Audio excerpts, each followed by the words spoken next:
Chapter 1631. Apart from the military band and children, there were also a group of policemen in police uniforms. They were here to maintain law and order. After all, there were close to 15,000 members of the South Ming Observer Group, and their safety had to be guaranteed. Because of this, one of the elders, Chief Police Long Tainan, had also come. 3 of the 5 elders had come, which was enough to show how much importance Yang Xie placed on the South Ming Observer Group.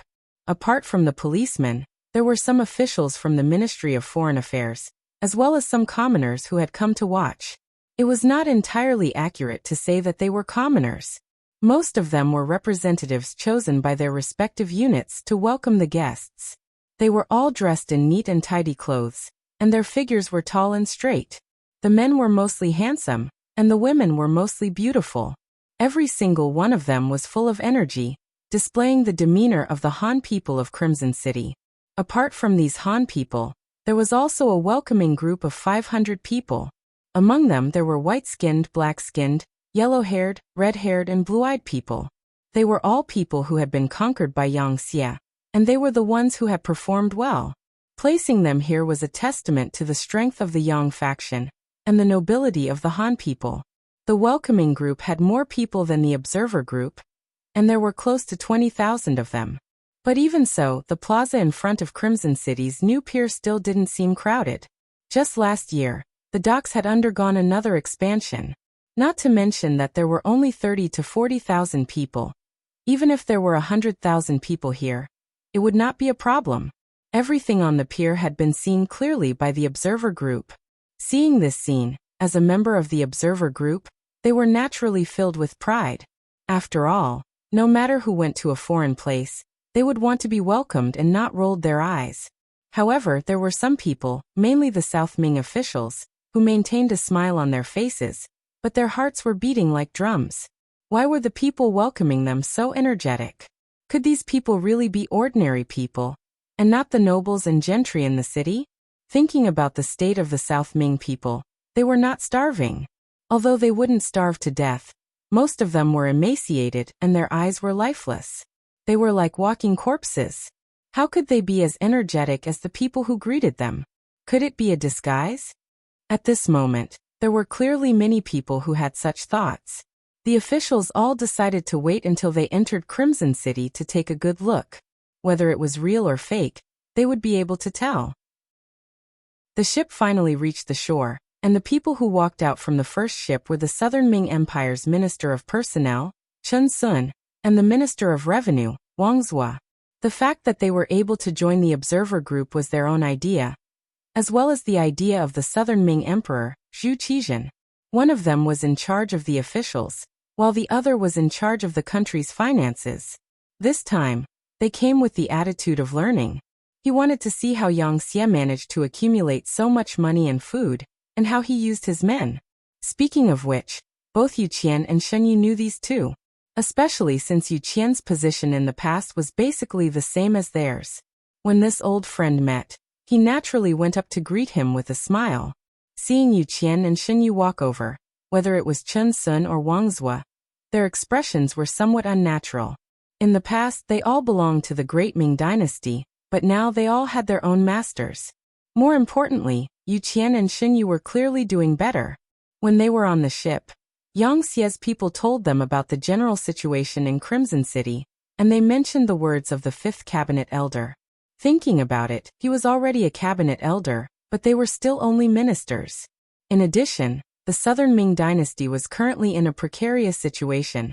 While Yang Xie was at the peak of his power, the gap between the two sides would only be even greater. Especially that Shen Yu.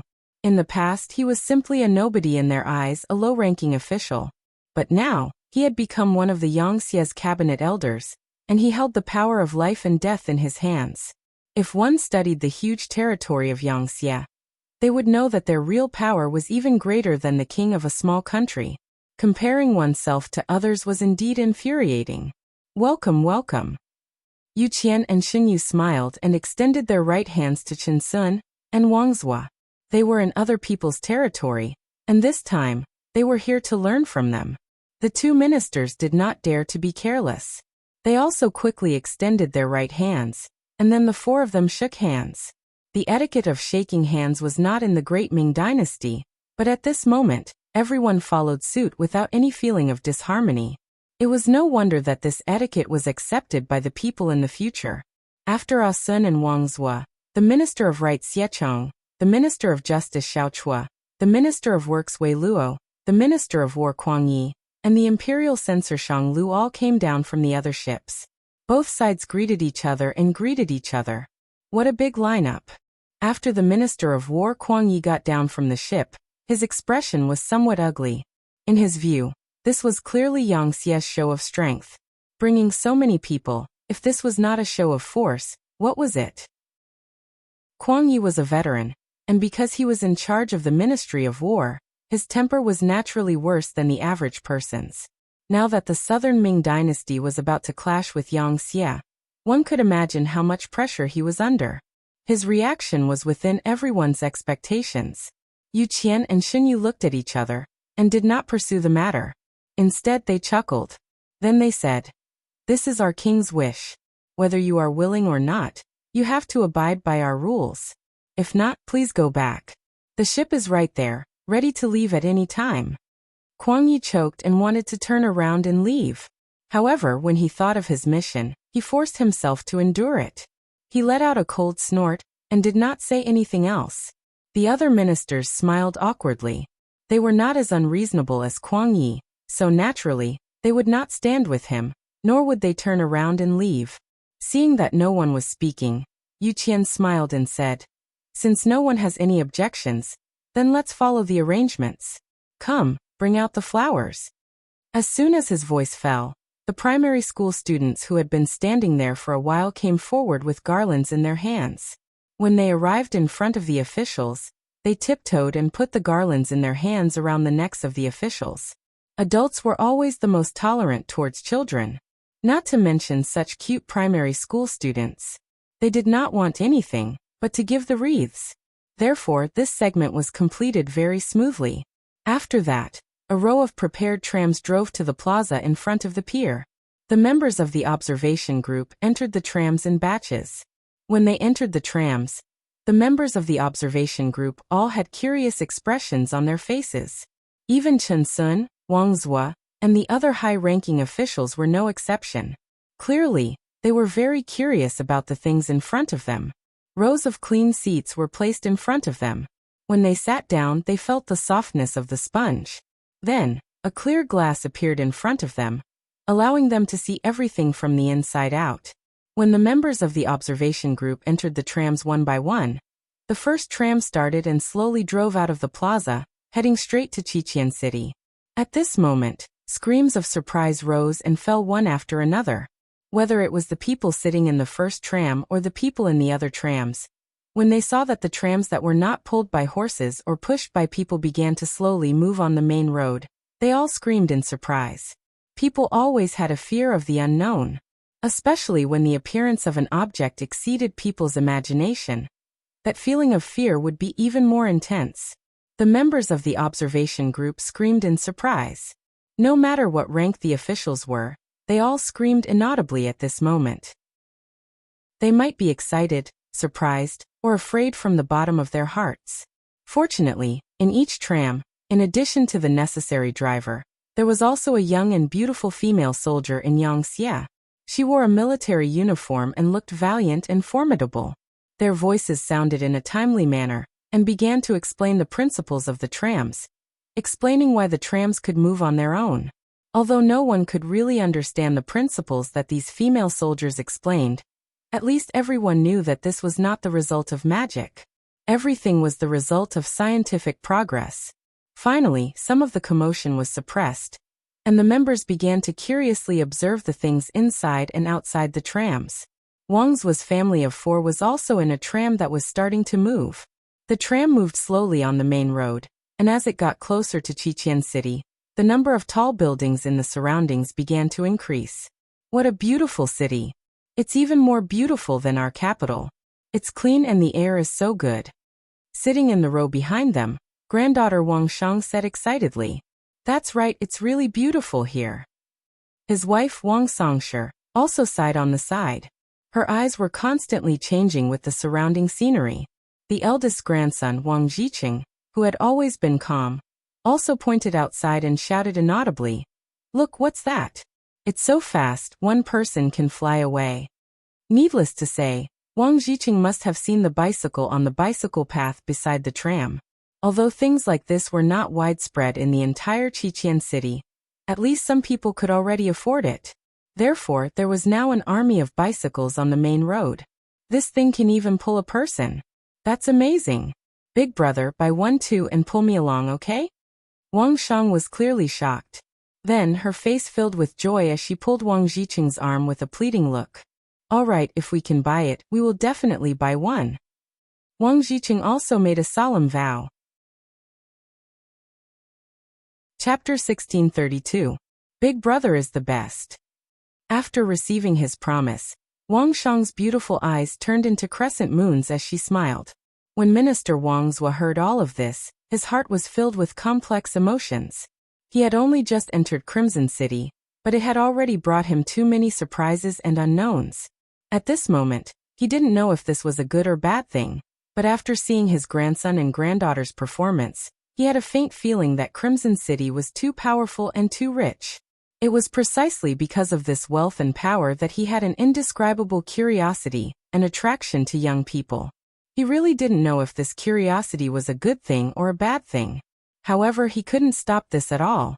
In fact, it wasn't just Wang Zhua who had such thoughts. Many of the Southern Ming officials in the observation group also had the same attitude. Among them, the shallow ones only saw the shock brought by the things in front of them, while the far-sighted ones saw the changes in the people around them, and began to think deeply. Minister of War Kuang Yi was also sitting in a carriage. What was different was that the people around him weren't family members, but rather 3 young generals in the Southern Ming army. One of them was a chiliarch, while the other 2 were centurions. From this point alone, it could be seen that Kuang Yi was definitely a good official who wholeheartedly served the court. Previously, Kuang Yi had a lot of dealings with Yang Qindong, and he had always fully supported Yang Qindong. That was because at that time, Yang Xie hadn't said anything. Yang Qindong's actions were also to help the Southern Ming people quell the uprising. It was precisely because of this opportunity that Yang Qindong walked out of Baiming, defeated the Southern Ming, and openly went to Crimson City to obtain everything he had now. However, no matter how powerful Yang Xie was, in Kuang Ye's eyes, Yang Qindong was still a subject of the Great Ming. Whenever the Great Ming needed him, he should be called upon. However, all of this was just a matter of course. Why should everything he worked so hard for be unconditionally handed over to the court? If the imperial court was a court that truly cared about the people, perhaps Yang Qindong would really consider it. However, the current Southern Ming dynasty was filled with officials who were greedy and greedy. In the eyes of most people, there was only a small plot of land in front of them. How many people truly cared about the livelihood of the common people? Moreover, history has already told us that the Han people studied the path of the Golden Mean. In history, other than the Han dynasty, there were very few examples of expansion. In the few wars with foreign countries, they only won and then returned. There was no thought of going out at all. In this way, it would be fine if they didn't encounter a powerful enemy, but if they did, what would happen to the common people? In later generations, there was often a saying that the first class was a foreigner, the second class was a government official, the third class was a minor citizen, and the fourth class was a Han. At that time, Yang Qindong was weak and could only watch. But now that he had this kind of ability, he had to make changes. He had to conquer more territory for the Han people, and let the Han people become the people at the top of the pyramid in this world. Kuang Yi naturally didn't know what Yang Qindong was thinking. Even if he knew, he probably wouldn't agree. This wasn't surprising. In the eyes of most of the great Ming officials, other than the Ming dynasty, the rest of the world was uncivilized. What was the use of occupying uncivilized people? Moreover, it would waste a lot of money. Kuang Yi couldn't imagine that war was also the best way to plunder money. As long as it was done well and the war was won, the dividends would be very generous. Unfortunately, the Ming people didn't know this. They only saw the wealth used to mobilize the army and didn't see the spoils after the war was won. Therefore, at this moment, Kuang Yi and Yang Chendong's ideas had undergone a serious change. Especially when Kuang Yi saw that Yang Xia wanted to make a move on the southern Ming dynasty. Under the heavy pressure, the friendship between the two of them was completely lost. This was also why Kuang Yi didn't have a good expression when he got off the ship. This time, following the observation group to Crimson City, was also Kuang Yi's last effort. He wanted to talk to Yang Chendong about the southern Ming dynasty. Although it was unlikely that there would be any good results, Kuang Yi was still willing to give it a try. Sir, this Crimson City is different from our southern Ming dynasty's cities. The only Chiliarch accompanying them, Ko Hong said carefully. How could the black-faced Kuang Yi not see it? However, at this moment he didn't know what to say. He could only remind him again. Look more and speak less. Especially the army camp in the city. You must go in and take a look. Yes. But Ko Hong's face revealed a trace of difficulty. This wasn't the southern Ming dynasty. Their identities as military officials were useless. If it wasn't for Bugnam of Gojoseon's permission, trespassing into the army camp would be a capital offense. Knowing what Ko Hong was worried about, Kuang Yi waved his hand and said, No matter, I will talk to Bugnam of Gojoseon about this matter. I will fight for you. The moment he said that, it was clear that Kuang Yi didn't have much confidence in this matter. Speaking of which, he was the Grand Tutor of the Crown Prince, the Minister of War, a lower-class rank 1 official, which was already quite impressive. However, if Yang Chendong didn't care about him, there was nothing he could do. Hearing Kuang Yi's words, Ko Hong and the other two didn't say anything else. Instead, they looked out of the window with curious gazes. The scenery constantly changed. The carriage entered the city and finally stopped in front of the Yang Xia Hotel. Speaking of the Yang Xia Hotel, it was built 3 years ago. Because the Yang family's territory and influence had expanded greatly, the Yang family Grand Hotel was built on the largest scale when it was first built. It took up a few hundred hectares of land, and many of the surrounding buildings were demolished. After 3 years, it was finally completed. It was opened last month. The entire hotel was 8 stories high, and there were more than 20,000 bedrooms. There were also countless restaurants and boutiques. With such a large scale, it was more than enough to accommodate the Southern Ming Dynasty's observation team. Thus, when everyone walked out of the carriage, the room keys were handed to them. A thick red carpet was laid out from the entrance of the hotel all the way to the hotel. As soon as they entered the hotel, the various chandeliers above their heads were reflected in everyone's eyes. At this time, although the sky wasn't dark yet, the light from the electric lights was already useful. When they saw the colorful lights flickering above the chandeliers, almost everyone in the observation team was shocked again. Not only that, when everyone entered the elevator in the lobby and was suddenly brought up, many people were so scared that their faces turned pale. Then they each took their own keys and entered the floor. After entering the room, everything in front of them opened their eyes. There was a separate luxurious bathroom, a comfortable big bed, and a wide and bright floor-to-ceiling window. There was also a kettle that could boil hot water when it was turned on, as well as instant noodles, ham sausages, canned food of various flavors, and various drinks placed in every room. It was so bright that it blinded most people's eyes. Wang Shang was a girl who was very curious about anything new. When she read the instructions in the room and learned how to use the things, she immediately boiled a kettle of water. Then she poured the instant noodles and ham sausages into it and quickly ate until she was full. Touching her full stomach, she quickly walked out of the room and went to the next room. Then she knocked on the door of each room. Soon, under her efforts, most of the instant noodles, ham sausages, and other things in the rooms were wiped out. The kind of junk food that everyone was used to in the future had now become incomparably delicious in the eyes of many people. As a direct result, when it was time for dinner, everyone came out of their rooms and entered the banquet hall in batches. When they saw the dazzling array of delicacies, many of them cast resentful gazes at Wang Shang. Wang Shang also felt very wronged.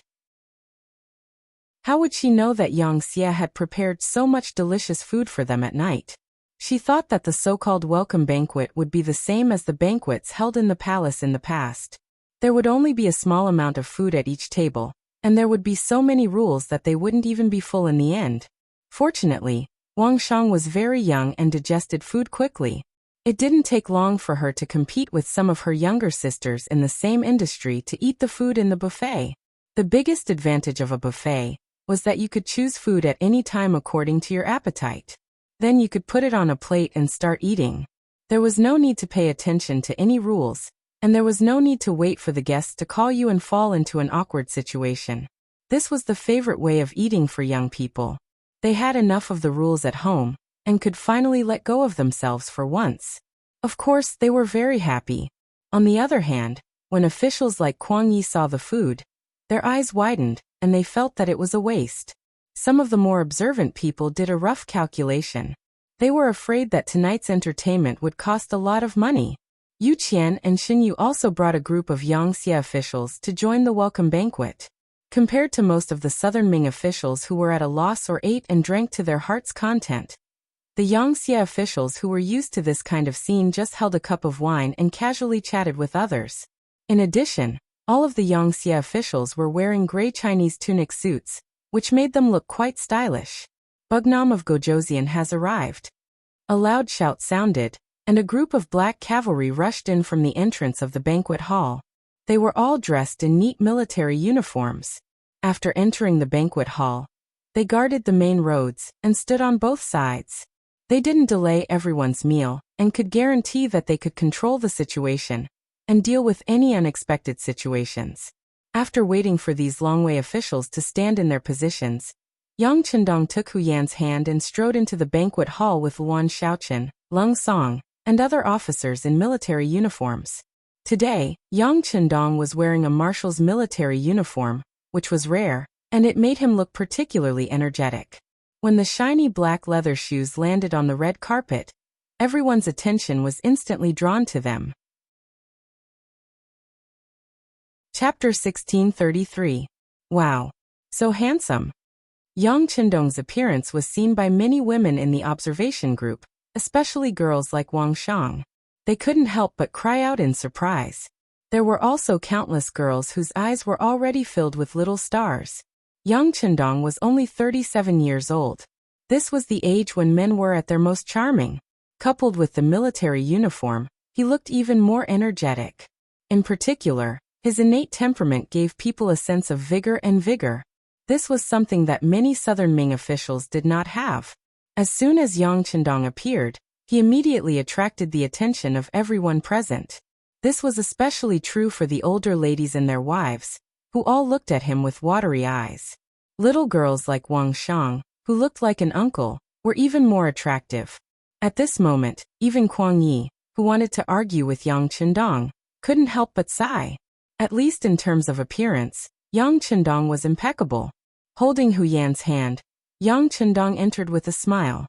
He looked around as if he didn't have a focal point, but he also seemed to see everyone in his eyes, giving people a feeling of being valued. At this moment, Hu Yan was also smiling like a flower. The noble temperament of a queen was undeniable. Walking together with Yang Chendong, she gave people the feeling that they were young girls. Applause quickly sounded in the banquet hall. Yu Qian, Xin Yu, Luan Xiaochen, Lung Song and Long Tainan, who was in charge of security, led the applause. Soon, the hall was enveloped in warm applause. Influenced by this, the Southern Ming observation group also applauded, causing the atmosphere to reach its peak. Yang Chendong didn't have any intention of speaking. He had just arrived in Crimson City and didn't know much about this place. As such, it was still too early for him to say anything. It was better to let everyone see and understand him first before he spoke.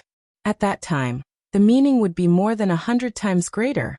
Yang Chendong, who didn't have any intention of speaking, held a wine glass and lightly clinked glasses with Chen Sun, Wang Zhua, Xiechong and the others.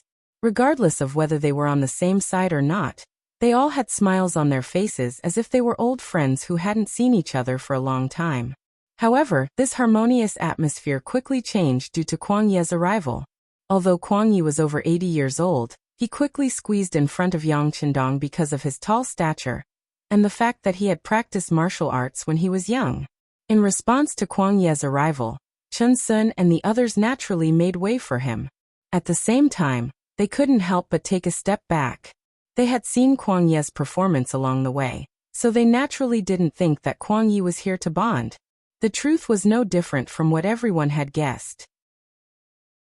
As soon as Kuang Yi squeezed in, he put on a fake smile and said in a somewhat sarcastic tone, "Wunan Wang is so mighty. So it's Duke Kuang, long time no see." Seeing Kuang Yi squeeze his way in, Yang Chendong, as the host, put on an appropriate smile. Kuang Yi acted as if he didn't see Yang Chendong's goodwill.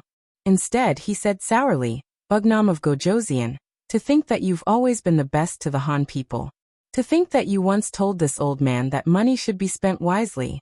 But look at this banquet hall. The food prepared here must be expensive. With this money, wouldn't it be better to leave this food for the people? Why waste it here?" Once the word waste came out, Chen Sun, Wang Zhua, and Xie Chong's expressions immediately turned ugly. What was waste? Was it a waste to let everyone eat? Was it not a waste to let the people eat? This was clearly Kuang Yi looking for trouble. At this moment, everyone's impression of him had a trace of disgust. On the other hand, Yang Chendong's expression didn't change. He understood Kuang Yi. The information sent by the intelligence department also showed that this old man wasn't very particular about his food. He didn't have extravagant expectations of delicacies, as long as he was full. Therefore, it wasn't surprising that he would say something like this. However, this was his own welcome banquet after all. As the host, Yang Chendong naturally wouldn't look too good if he said something like this at such an occasion. Yang Chendong had always been the type of person who would return the favor 10 times over. How could he be polite? He gently swirled his wine cup and then raised his head, asking word by word. "Waste? Haha, Sir Kuang, you're really ignorant."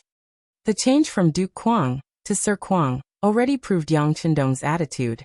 At this moment, Kuang Yi clearly didn't notice this. He only heard Yang Chendong say that he was ignorant. He immediately became furious, and his voice rose 2 pitches as he asked, "Bugnam of Gojoseon, what do you have to say?" His raised voice immediately attracted the attention of everyone in the banquet hall. Originally, because of Yang Chendong's appearance, many people intentionally or unintentionally gathered here. Now that Kuang Yi had shouted, everyone's attention and curiosity were all drawn here. Kuang Yi was angry, and his face was full of anger. However, Yang Chendong didn't care about this. Instead, he chuckled and said in a voice that wasn't loud, but could be heard clearly by the people around him, "Sir Kuang, haven't you heard of the ancient saying that reason doesn't depend on one's voice? Also, this prince doesn't agree with your words of waste. A person living in this world can eat better and wear better clothes through their own efforts. What's wrong with that? Do we have to eat chaff and swallow vegetables? If that's the case, then what's the meaning of life?" After being reprimanded by Yang Chendong, Kuang Ye's face became even uglier. However, he didn't lose his composure because he had already thought of the consequences of his words. Therefore, facing Yang Chendong, he didn't back down and said, "There's nothing wrong with a person's pursuit. However, the ancient people also said that if one achieves success, they will help the world. You, Bugnam of Gojoseon, boasted that you will lead the Han people to a better life. Have you done it? You're eating and drinking here, but have you thought about whether the people outside have food to eat? Even if it's just eating chaff and swallowing vegetables, can you do it?" "Of course I can do it." Almost without hesitation, Yang Chendong said this sentence. Then he turned around and looked at the people attending the banquet and said, "Since this prince has said that he will give the people a better life, then he will naturally do it." This point, everyone can find the answer during the inspection of Qiqian City. If there really are people starving to death on the streets, or as Kuang Yi said, most of the people are eating chaff and swallowing vegetables, then you can curse this prince. This prince will accept it. On the other hand, if the people really live a better life under this prince's lead and don't have to worry about food and clothing, then this prince would like to ask you, "Kuang Yi, what will you do?"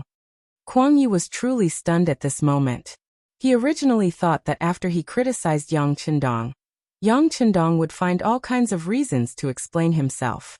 Then he would pretend to be magnanimous and let him off.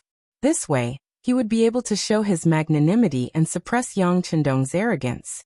This would be very beneficial for the future interactions between Nan Ming and Yang Xie. But he never expected that Yang Hodong had no intention of backing down at all. Instead, he accepted his challenge. At this moment he was first shocked, then he was overjoyed. What a good Yang Chendong. Sure enough, he boasted shamelessly. He actually dared to boast like this. If that was the case, then he was asking for a beating. If that was the case, then he would not be polite anymore. Okay, if everything is as Bugnam of Gojoseon said, then this old man will apologize on the spot and turn around to leave, Kwang Yi said heroically. Very good, I hope that some people will keep their words. His gaze landed on Kwang Yi. Yang Chendong's expression was very calm, as if he had already won the bet. This was only a small interlude in the banquet, because Yang Chendong soon left. This was the first time everyone had met. He would not be of any use if he stayed. On the contrary, he would give everyone a sense of pressure and make everyone unhappy. With Yang Chendong's departure, the banquet hall became lively again. Wang Zhuo also found an opportunity to come to Yu Qian's side. The two of them were old officials of the Great Ming Dynasty and had interacted before. Because they admired each other's character, their relationship was not bad. Now that there was an opportunity, of course they had to have a good chat. Wang Zhuo first observed Yu Qian and found that he did not feel unhappy because of Kwang Ye's interference. Instead, he had a smile on his face and seemed to be in a good mood. He asked curiously, Yu Qian, I'm sure you saw what happened just now. Are you not worried about your king at all? Worried? Why should I be worried? Yu Qian asked in confusion. Wang Zhuo was also surprised. He thought to himself, can we still have a good chat? However, he still said, Yu Qian, are you not afraid that Grand Tutor Kwang will really wander around Crimson City? Why should I be afraid? Yu Qian asked again. Then he chuckled and said, Wang Zhuo, since the king dares to say this, there is naturally no problem. That's right, if Wang Zhuo does not believe me, you can also look around the city. If you really find people who cannot afford to eat or wear clothes, tell me at any time. I am also willing to apologize like the king. After saying this, Shen Yu came to find Yu Qian and said that there were a few officials there who wanted to ask him some questions. Soon, only Wang Zhuo was left. At this moment, Wang Zhuo was rooted to the spot as if he had been struck by lightning. He was still thinking about what had happened just now. He understood Yu Qian. He was definitely a man of action, and was also a bit idealistic. There was no problem with this kind of person doing things, but because he was too righteous, it was easy for him to offend people. If he wanted others to admire him, it was basically impossible. This kind of person would not boast. But what did he just say? He even told him to look around the city. If this wasn't boasting, then what was?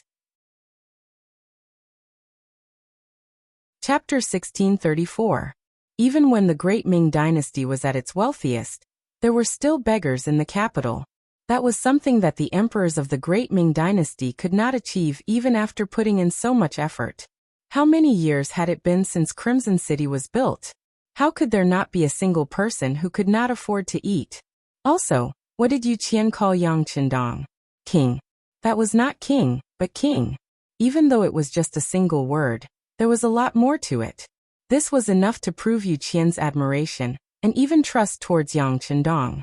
What kind of person was Yu Qian? He was definitely a role model for all officials. He would only treat the commoners well, and would never lower his head to the nobles. Even when he was in the Great Ming Dynasty, the emperor was unable to make him lower his head. But now he actually respected Yang Chendong so much. What was going on? Could it be that Yang Chendong's kindness towards the commoners had surpassed Yu Qian's understanding and had gained his recognition? Could it be that the truth was as Yang Chendong had said? That there were no commoners in Crimson City who could not afford to eat? No. That's impossible. A voice shouted in Wang Zhuo's mind. Since ancient times, there had never been a dynasty that could provide enough food for all the commoners. At most, 60 to 70% of the commoners would have sufficient food and clothing. After all, not everyone was willing to work hard. There would always be those who were lazy. Shaking his head, Wang Zhuo could not understand. However, Wang Zhuo had already made up his mind. While he was in Crimson City, he had to walk around and see if Yang Chendong and Yu Qian were lying or if it was the truth. If the commoners were truly living good lives, wouldn't that mean that Yang Hodong was not only skilled in war, but also in governance? If that was the case, it would be a blessing for the commoners to hand the southern Ming dynasty over to him. On the other side, Kuang Yi also retreated, and Captain Ko Hong quickly came up to welcome him. Kuang Yi was in good spirits. It was clear that the bet from before had given him quite a bit of confidence. When he saw Ko Hong and the other two centurions, he said excitedly, "Tomorrow, all of you will split up and have a good look around the city. Let this old man expose Bugnam of Gojoseon's lies." Of course, Kuang Yi didn't think that all the people in Qiqian City could have enough food and clothing. This was simply impossible. As for why Yang Chendong dared to say this, it must be because the other party was prepared and would hide those people. Since that was the case, as long as they looked carefully, there was no need to worry about not finding any clues. At that time, he wanted to see how ugly Yang Chendong's expression would be. At that time, he would use this momentum to raise the diplomatic issue between the southern Ming dynasty and Yangxia. Presumably, there would be a breakthrough. Facing Kuang Ye's orders, Ko Hong and the other centurions naturally couldn't help but nod. Although they were shocked by Yangxia's generosity and were envious of the Yangxia's lifestyle, they knew that their families were still in the southern Ming dynasty. They would eventually have to go back, so they had to listen to Sir Kuang Ye's words. At this time, it wasn't just Kuang Yi. Many people were also doubting Yang Chendong's words. Those who could join the observation group were naturally wealthy, but this didn't mean that they hadn't seen poor people or beggars before. After all, it was precisely because there were poor people that they were called rich, right? Many people also decided to look around tomorrow. They didn't believe that Bugnam of Gojoseon could hide those people so well. They didn't believe that they couldn't find a single one of them. When the banquet ended, many people made such a decision in their hearts. But for most of the family members, they were attracted by the neon lights on the road outside the hotel. Looking out the window of the hotel, people were walking to and fro on the streets. Under the illumination of the straight cement road lamps, everyone was talking and laughing. There were even some young people walking on the streets hand in hand. They didn't care about the gazes of outsiders at all. And from their clothes, they were all wearing bright clothes. Everyone had a happy expression on their faces. This scene was impossible to see in the capital of Nanjing. First of all, there was a curfew in the capital. Once night fell, no one was allowed to walk on the street. How could there be any excitement? Second, even if there was no curfew, it was dark everywhere. If one wasn't careful, one would step into a ditch. Who would be willing to go out in such an environment?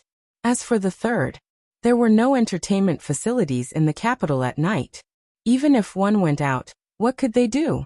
In comparison, the scenery outside the Yangxia Hotel was very different. Wang Shang stood in front of the floor-to-ceiling window in the room and looked outside. Her heart was itching. At this moment, there was a slight knock on the door.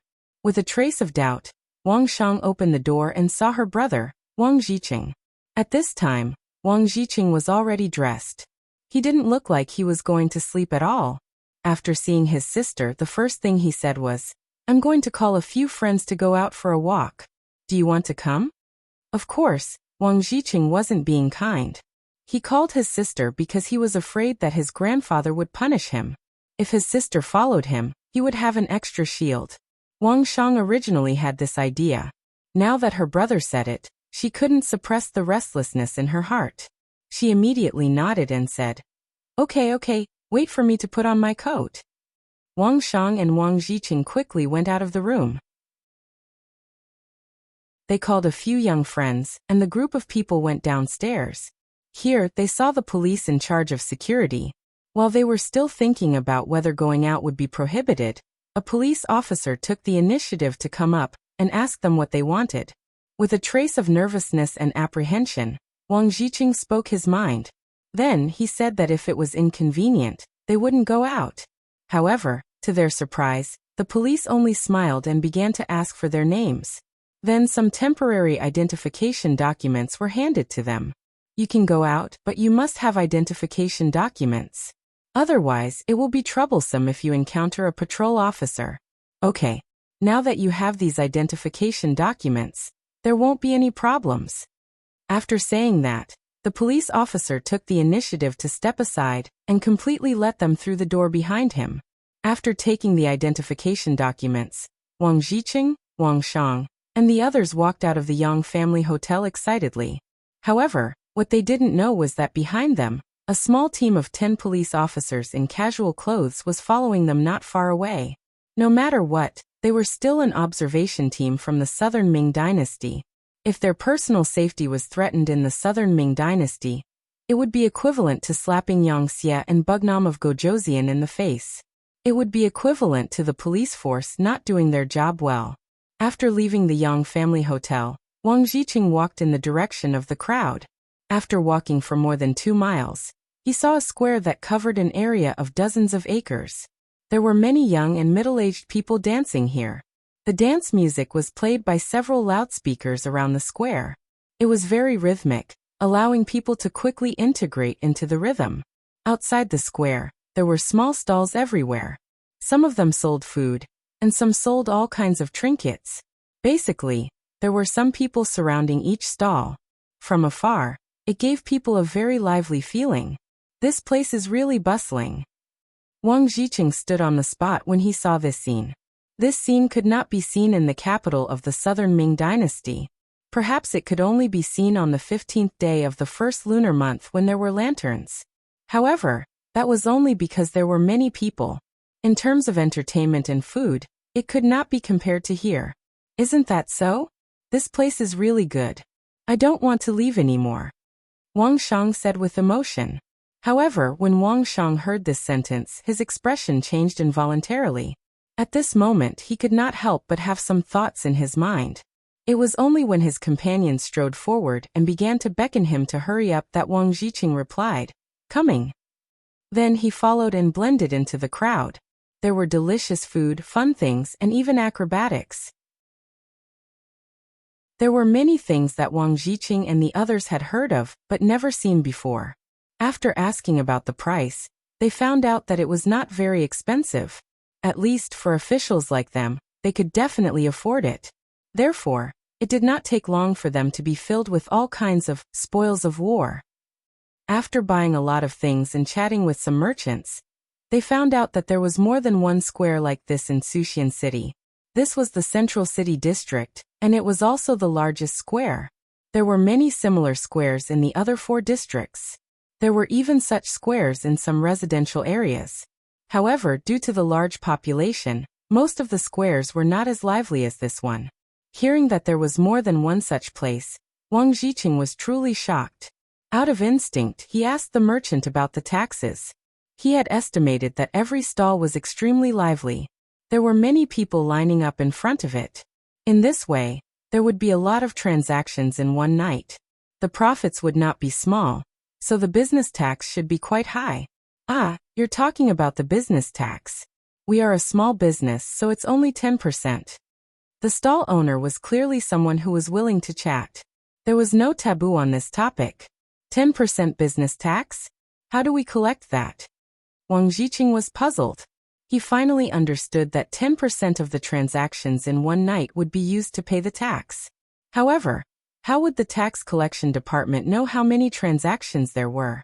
Damn it, Bugnam of Gojoseon has created such good conditions for us Han people. Of course, we have to be content. Naturally, there are also people who are unaware. However, there are many workers in this square. They will secretly record the transactions of the stalls and compare them later. If anyone was caught for tax evasion, they would be locked up in prison and forced to do hard labor.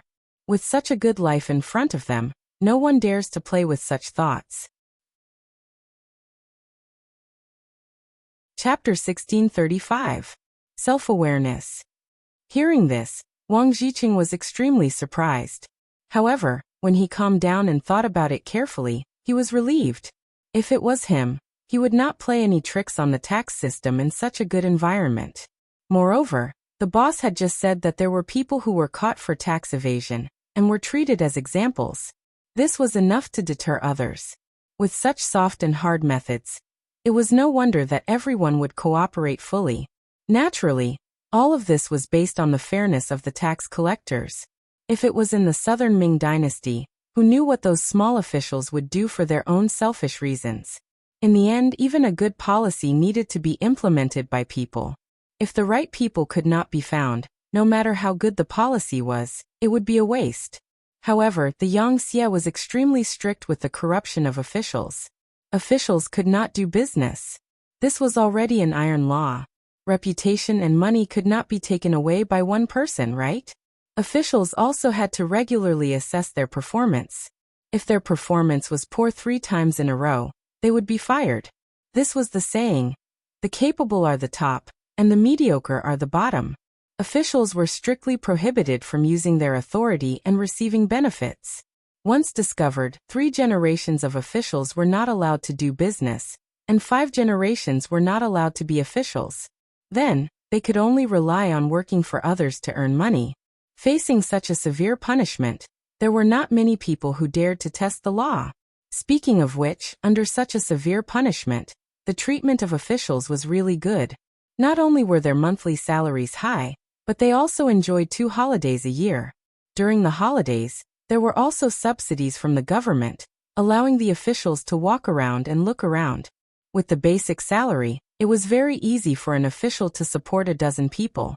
There were also various protective measures for officials. For example, if an official was sick, they could be reimbursed. In other words, it was basically free. There was also a pension for officials when they retired, which could ensure that they could live well in their old age. With all kinds of protective measures, the officials did not have any worries and could do things without worry. This was completely different from the Southern Ming Dynasty officials, who relied on their salary as a supplement and corruption as their main source of income. As an official in the Southern Ming Dynasty, if there was no gray income, it was basically very difficult to survive. This directly led to the big officials being greedy and the small officials being greedy. Regarding all of this, even Emperor Ingzong could only turn a blind eye. He couldn't be ruthless. Otherwise, those officials who relied on their salary might not even be able to live as well as some of the tyrants. If that was the case, why did he do that? How could he not hear it? Qianli became an official only for wealth. That night, Wang Zhiqing heard a lot and saw a lot. His mind was almost stuffed with thoughts. His thoughts suddenly seemed to have entered another world. He suddenly realized that some things could be done this way, and they could be done even better after doing so. In the same small courtyard, Yang Lu was sitting on a chair listening to Yang Ying's report. Master, the people we sent out have returned. They said that the members of the observation group are accompanied by the police when they go out. So there is no chance to make a move. No chance? Yang Lu's face showed displeasure. For others, the arrival of the observation group from the Southern Ming Dynasty might not be obvious. They might just think that Yang Xie was expressing his goodwill to the Southern Ming Dynasty. However, Yang Chendong was very clear that this was clearly Yang Chendong trying to win people's hearts and show off his muscles. Perhaps when the observation group returned to the Southern Ming Dynasty, waves would rise.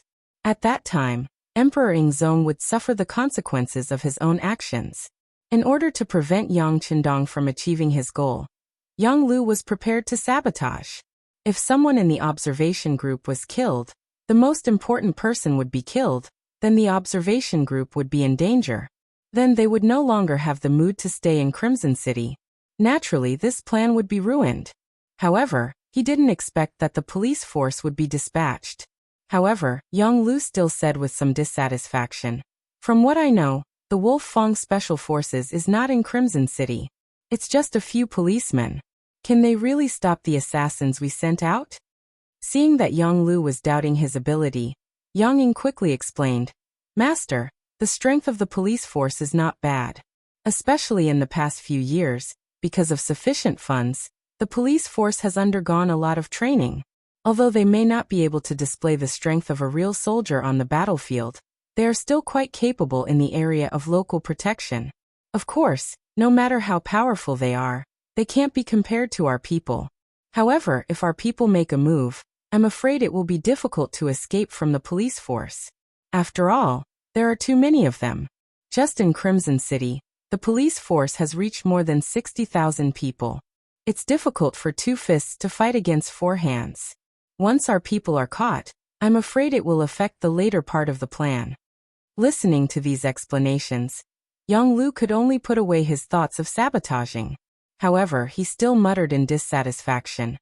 There are more than 60,000 policemen in Crimson City. Are they crazy? How much money do they have to spend? At this point, young Lu couldn't help but let out a long sigh. When it comes to money, Yangshi is really not short of money now, especially when the Navy is constantly winning. Under their strong ships and cannons, it doesn't take long for the various countries and forces that are targeted by them to be hit hard, and then they can only choose to surrender. After that, a large amount of gold and silver was sent back to Crimson City, via the transport ship. With money, it would naturally be easier to do things. Of course, it wouldn't be difficult to recruit people. Moreover, he had already heard that not all of the 60,000 policemen would be stationed in Crimson City. In the end, more than half of them would be arranged to be stationed in other Yangtze territories. They were only doing their internships now. This was just a matter of spending more money. Thinking about the 60,000 policemen, there wouldn't be any problems with the safety of the 15,000 South Ming observation group. If he really wanted to make a move, the chances of him being caught were very high. In the end, he could only shake his head and say to Yang Ying, "Then forget it. This risk isn't worth it." "That's right." Yang Ying agreed. Then he seemed to have thought of something and said, "Zhu Huiyan isn't to blame. If he had attacked with all his might, Yang Chendong would have died in Yunnan Manor, and Mo Gue wouldn't have died." That's right, Mo Gue was Yang Ying's confidant. The uncleing that Mo Gue mentioned was Yang Ying. Unfortunately, because of Zhu Huiyun's carelessness, Mo Gue died in the end. When he heard the news, Yang Ying was really sad for a while. Not to mention Yang Lu and Yang Ying's helplessness. The next morning, Wang Songshi saw that it was time for breakfast. Her grandson and granddaughter weren't up yet, so she went outside the room and woke them up. When two of the family of four were yawning during breakfast, Wang's face became ugly as he said, "I told you guys to rest early. Look at you guys. Didn't you sleep last night?" "We slept, but it was too late," Wang Shang said casually. As soon as she finished speaking, she immediately covered her mouth with her right hand. Obviously, she knew that she had spilled the beans. Seeing that his sister had confessed so quickly, Wang Jiqing sighed at his sister's lack of composure, and took the initiative to confess everything to Wang Zhua. At the same time, he also told him what he had seen and heard that night. At first, Wang Zhua was eating while listening, as if he didn't pay much attention to it. Young people were curious about everything and liked to join in the fun. It was normal for him to have such a reaction.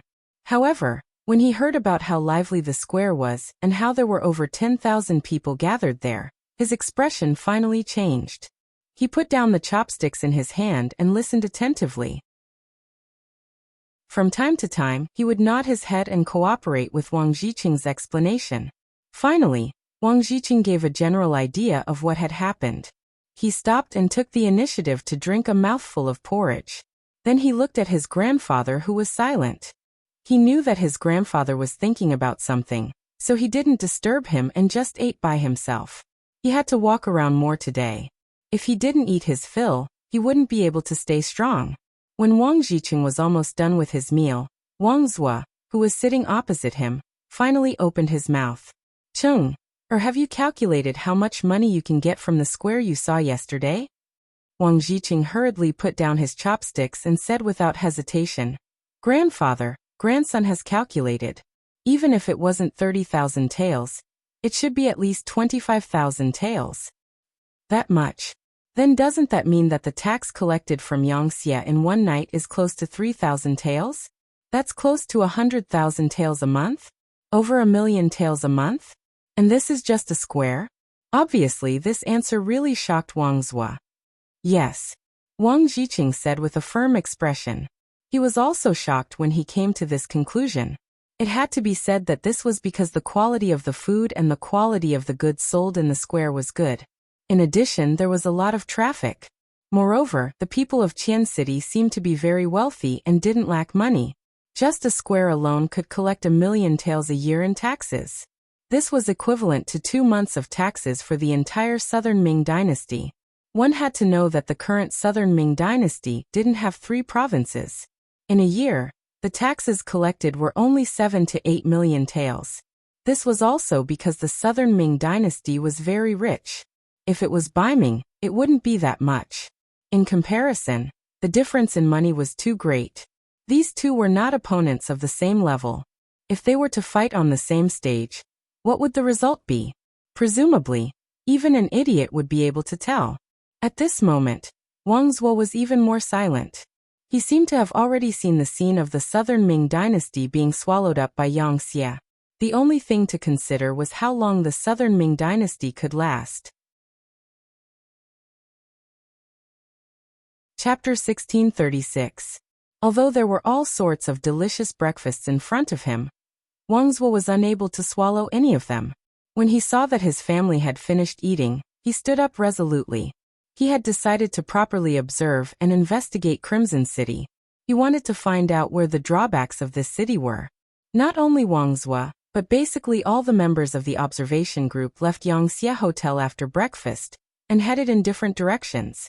They were followed by a large number of police officers. This was for their safety, so no one objected to it. More than 10,000 members of the observation group were like gusts of wind, blowing in all directions of Crimson City. Very quickly, several city districts were filled with their people. Some factories were also filled with their people, and some shops and department stores were also filled with their people. After an entire day, all the way until evening, these people began to return one after another from all over the place. If one observed carefully, they would notice that most of the officials had a serious expression on their faces. Only the accompanying family members, especially the children, would reveal ignorant smiles. Clearly, this day's visit allowed everyone to see the strength and potential of Crimson City. This day's visit allowed everyone to see the huge gap between Southern Ming and Yangxie. This day's visit allowed everyone to see the prosperity and beautiful life of Crimson City. If it wasn't for the purpose of nitpicking, even Kuang Yi had to admit that Crimson City was a very suitable city to live in. The security here was stable. If one had money here, one could sell many things. If one didn't have money here, as long as one was willing to work hard, one could also earn a lot of money and live a better life. The commoners here were not as sickly as the commoners of the Southern Ming Empire.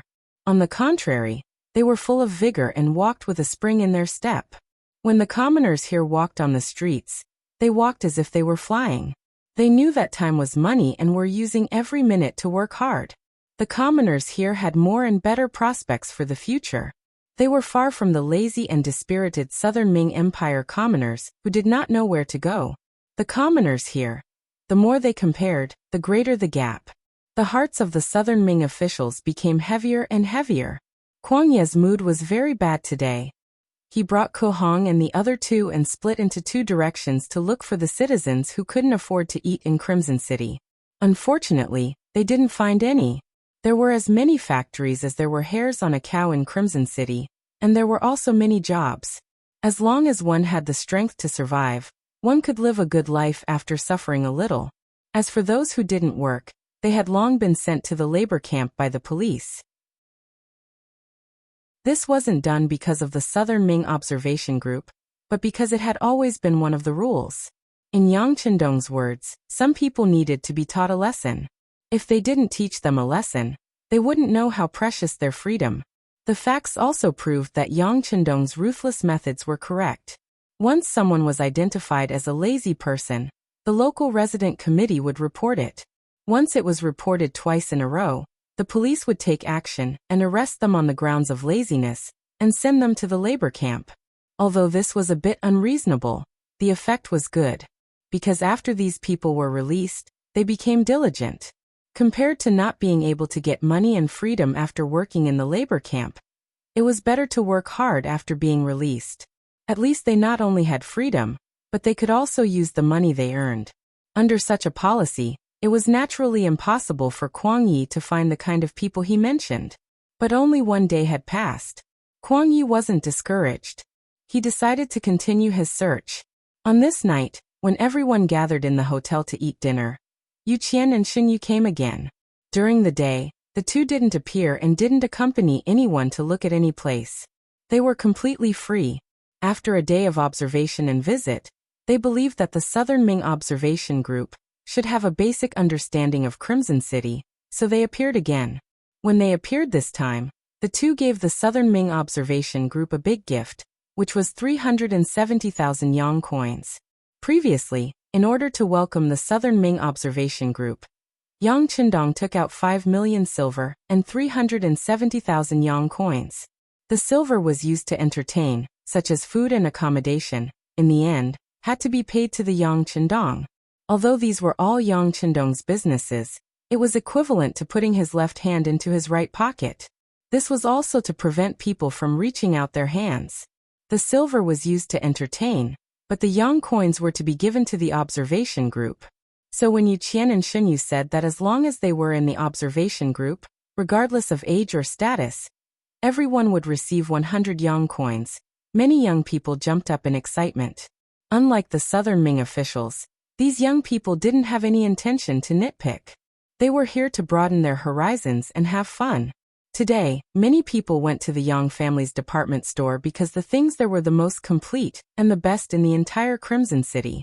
After arriving at the Yang family's department store, they really saw a lot of things that they liked.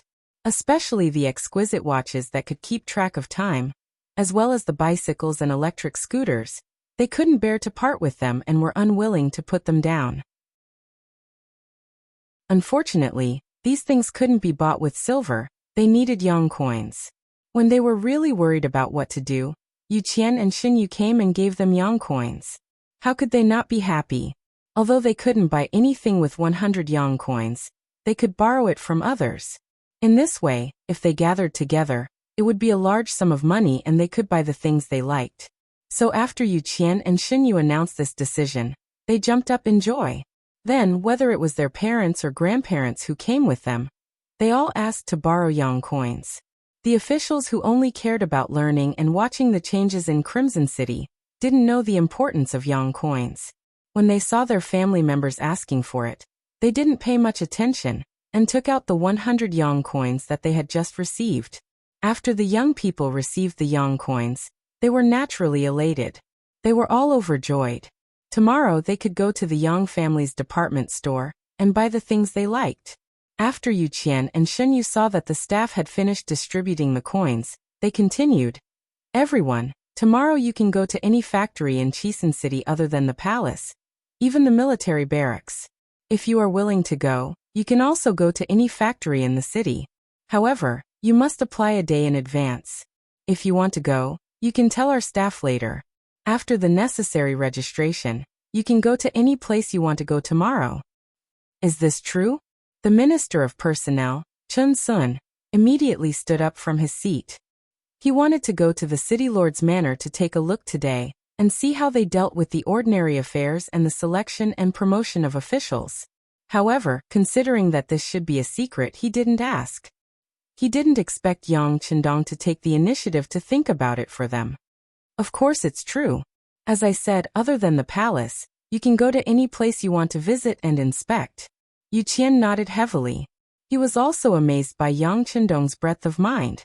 Thinking about the ancient people, if they had any skills, which one of them didn't hide it, afraid that others would learn it and steal their rice bowls? How could there be someone like Yang Qindong, who would open up everything for you to see and let you learn? As for the palace not being open, it wasn't that there was anything special in the palace. It was just that Yang Qindong didn't want his place to be seen by others. That would be very awkward. Compared to the Great Ming Dynasty's palace, there wasn't much difference, so it was better not to see it. Chun Sun was very satisfied with this answer. He immediately called the staff over and added the words City Lord's Manor. On the other side, Kuang Yi also quickly found the staff and added the words barracks.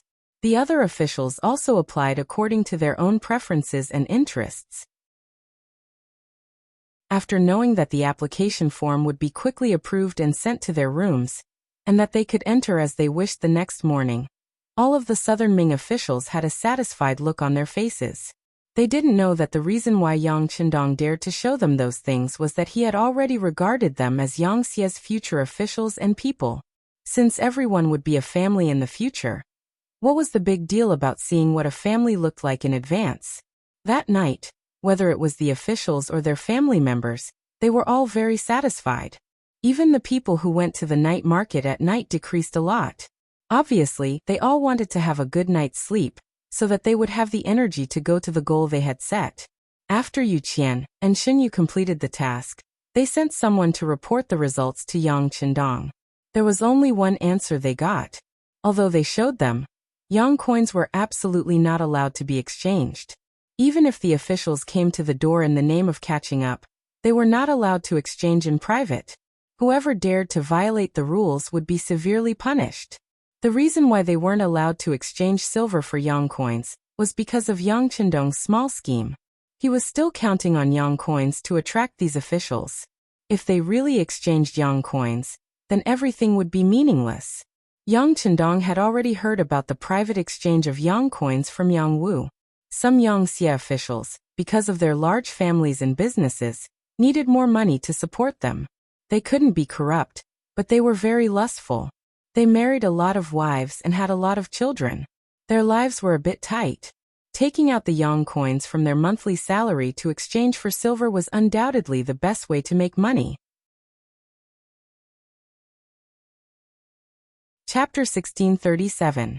In the market, the exchange ratio between Yang dollars and silver had already reached a point that people could only look up to. Moreover, there was still a demand but no supply. Therefore, as long as one was willing to exchange Yang dollars, one would get a lot of silver and not have to worry about living. Usually, Yang Qindong would pretend that he didn't see it. After all, who didn't encounter an emergency? However, now that the Southern Ming observation group had arrived, the exchange business had to be stopped. At least, this level was not allowed to exist. This way, he didn't have to worry about the Southern Ming officials being able to satisfy his requests and wishes.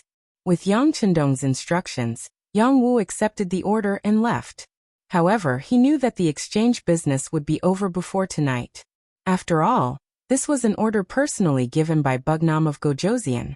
Once violated, even if there were a few heads, it wouldn't be enough to chop off. Even so, who would take the initiative to seek death? The Southern Ming officials didn't know that by the time they realized the importance of Yang dollars, everything was already too late. Just like when Jing, a fellow member of the Brocade Guard who came with the observation group, after learning about Yang Bai, he immediately arranged for a fast boat to leave Qiqian City and go straight to the capital of the Southern Ming Dynasty. He had long heard that there were many good things in the Yang family's department store, and that Yang Bai was not the only one who could buy them. In the past he didn't have it. Now that he had it, he had to gather it and buy the things that he couldn't afford in the past. Unfortunately, by the time he got Zhu Qijian's imperial edict, everything would be too late. The next morning, whether it was the officials or their family members, after a hurried breakfast, they left the Yang family Grand Hotel and went straight to the place they had set their sights on. Chun Sun went to the city lord's residence. When Chun Sun and a group of Southern Ming officials successfully entered the city lord's residence with the application form, they saw the orderly scene of Yang Xie's staff running back and forth in the building. Unlike the Southern Ming court, the officials here walked with the wind. Many times, their footsteps were hurried or jogged. They all looked very busy. Compared to the Southern Ming officials who walked with steady steps, it was completely different. This way, you can train your body and also improve your work efficiency. After all, Yang Xie has dozens of provinces and regions under his control. There are many things that he has to deal with every day. The person in charge of accompanying them was an official sent by the city lord mansion. After seeing everyone's puzzled expression, he explained, "I see." Chun Sun and the others nodded. They actually wanted to be busy, but they only had the Southern Ming Kingdom. Moreover, after losing Yunnan, Guizhou and Guangxi, the area under their control was even smaller. They were no longer as busy as before. Even if they wanted to be busy, they couldn't. Because it was said before that everyone could look at the city lord's mansion, but they could not disturb the normal work here. So Chun Sun and the others had to walk together and not be separated. Otherwise, the city lord's mansion would send a large number of officials to explain and accompany them, which in itself was not a small amount of pressure. Fortunately, this request was acceptable to everyone. In fact, they were already very satisfied to be able to come in and take a look. Who would ask for more? What's that? Chun Sun, who was walking in the crowd, noticed that a black thing suddenly rang. Then he saw someone walk forward to pick it up and say something. But there was clearly nothing in front of that person. There was only a wall. Who was he talking to? Not only Chun Sun, but some of the Southern Ming Kingdom's officials also noticed it, but they didn't dare to ask casually because of their low status. Now that the minister took the lead, the others naturally became interested. Oh, that's a telephone. Every telephone has its own number and corresponds to a department. If you need to find someone, you don't have to go far to the city lord's mansion. You just need to call this number and say who you are looking for. The accompanying official said proudly, then looked at the Southern Ming Kingdom's officials with a trace of disdain. He was clearly saying that they were a group of bumpkins. In fact, more than a month ago, when the telephone was first set up, his reaction was not much better than these Southern Ming Kingdom's officials after learning about its function. He was also dumbfounded. So powerful? Can this old man give it a try? Chun Sun's face was full of surprise, but there was a trace of disbelief in his words. Of course you can, as long as no one is using the telephone. The accompanying official smiled at Chun Sun. He probably also knew that this person was the Minister of Personnel of the Southern Ming Kingdom, and was also a high-ranking official. Perhaps after the Yangtze annexed the Southern Ming Kingdom, everyone would be colleagues. The other party might even be his superior, so his attitude was quite good. At this time, the person who answered the phone put down the phone and walked out of the office. It was obvious that he had something to do or convey. Looking at the empty black phone, Chun Sun was eager to give it a try. Chun Sun, no one is using it right now. You can give it a try, the accompanying official said with an encouraging tone. Then I'll give it a try. Chun Sun straightened his body and walked straight to the telephone, as if he had made a decision. Behind him and beside him were a group of Southern Ming Kingdom's officials.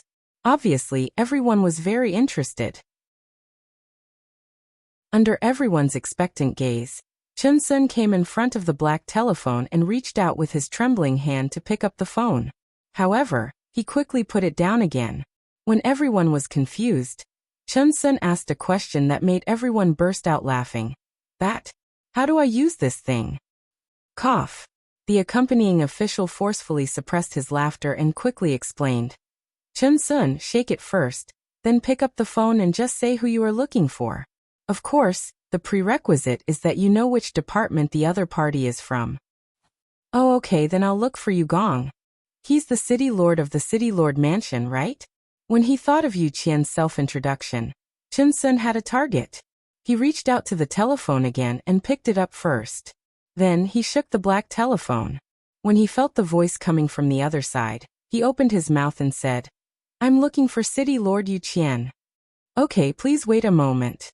The person who answered the phone hesitated for a moment. After all, Yu Qian was very busy with work and not just anyone could find him. However, when he saw that the call was from the City Lord mansion, he didn't think much of it. Immediately, a pleasant and polite female voice sounded. Okay, please wait a moment. Then there was a beeping sound from the phone. After about 2 breaths, there was another beeping sound. Just when Chun Sun was about to question whether the phone could be used, Yu Qian's authoritative voice came from the other side. Hello, I'm Yu Qian. Who are you? Chun Sun was very familiar with Yu Qian's voice. Therefore, when he heard the voice, he was sure that he had found the right person. However, he was also shocked and didn't know what to say for a moment. Obviously, when the call went through, he was shocked. Hello, who are you? I'm Yu Qian. Why are you looking for me? Yu Qian's energetic voice came from the other side of the phone again. Because the phone had been moved away from Chun Sun's ear, the voice that came from the other side of the phone could be heard clearly even by the people outside. After recognizing that it was indeed Yu Qian's voice, everyone had a look of amazement on their faces. With Yu Qian's continuous questioning, Chun Sun finally woke up. He quickly put the phone to his ear and said, Sir Yu, I'm Chun Sun. Oh, Sir Chun. After a slight hesitation, Yu Qian's laughter came out. Obviously, he had already guessed the purpose of the other party's call. Obviously, he didn't believe in the function of this phone and wanted to try it himself. After laughing, Yu Qian didn't say too much. He only said that he would go to the hotel to chat with Chun Sun after work today. Then he put down the phone. The beeping sound was already heard from the phone. Chun Sun reluctantly put it down, then shook his head and said with a sigh, "This thing is really good. It can save a lot of time to find people, and it can also improve the efficiency of work. By the way, I wonder where this phone can reach? As long as it's a place with a telephone line, you can reach it. For example, this phone can reach any place in Raymond City with a telephone." The escort explained patiently, and all of the Southern Ming officials were even more amazed.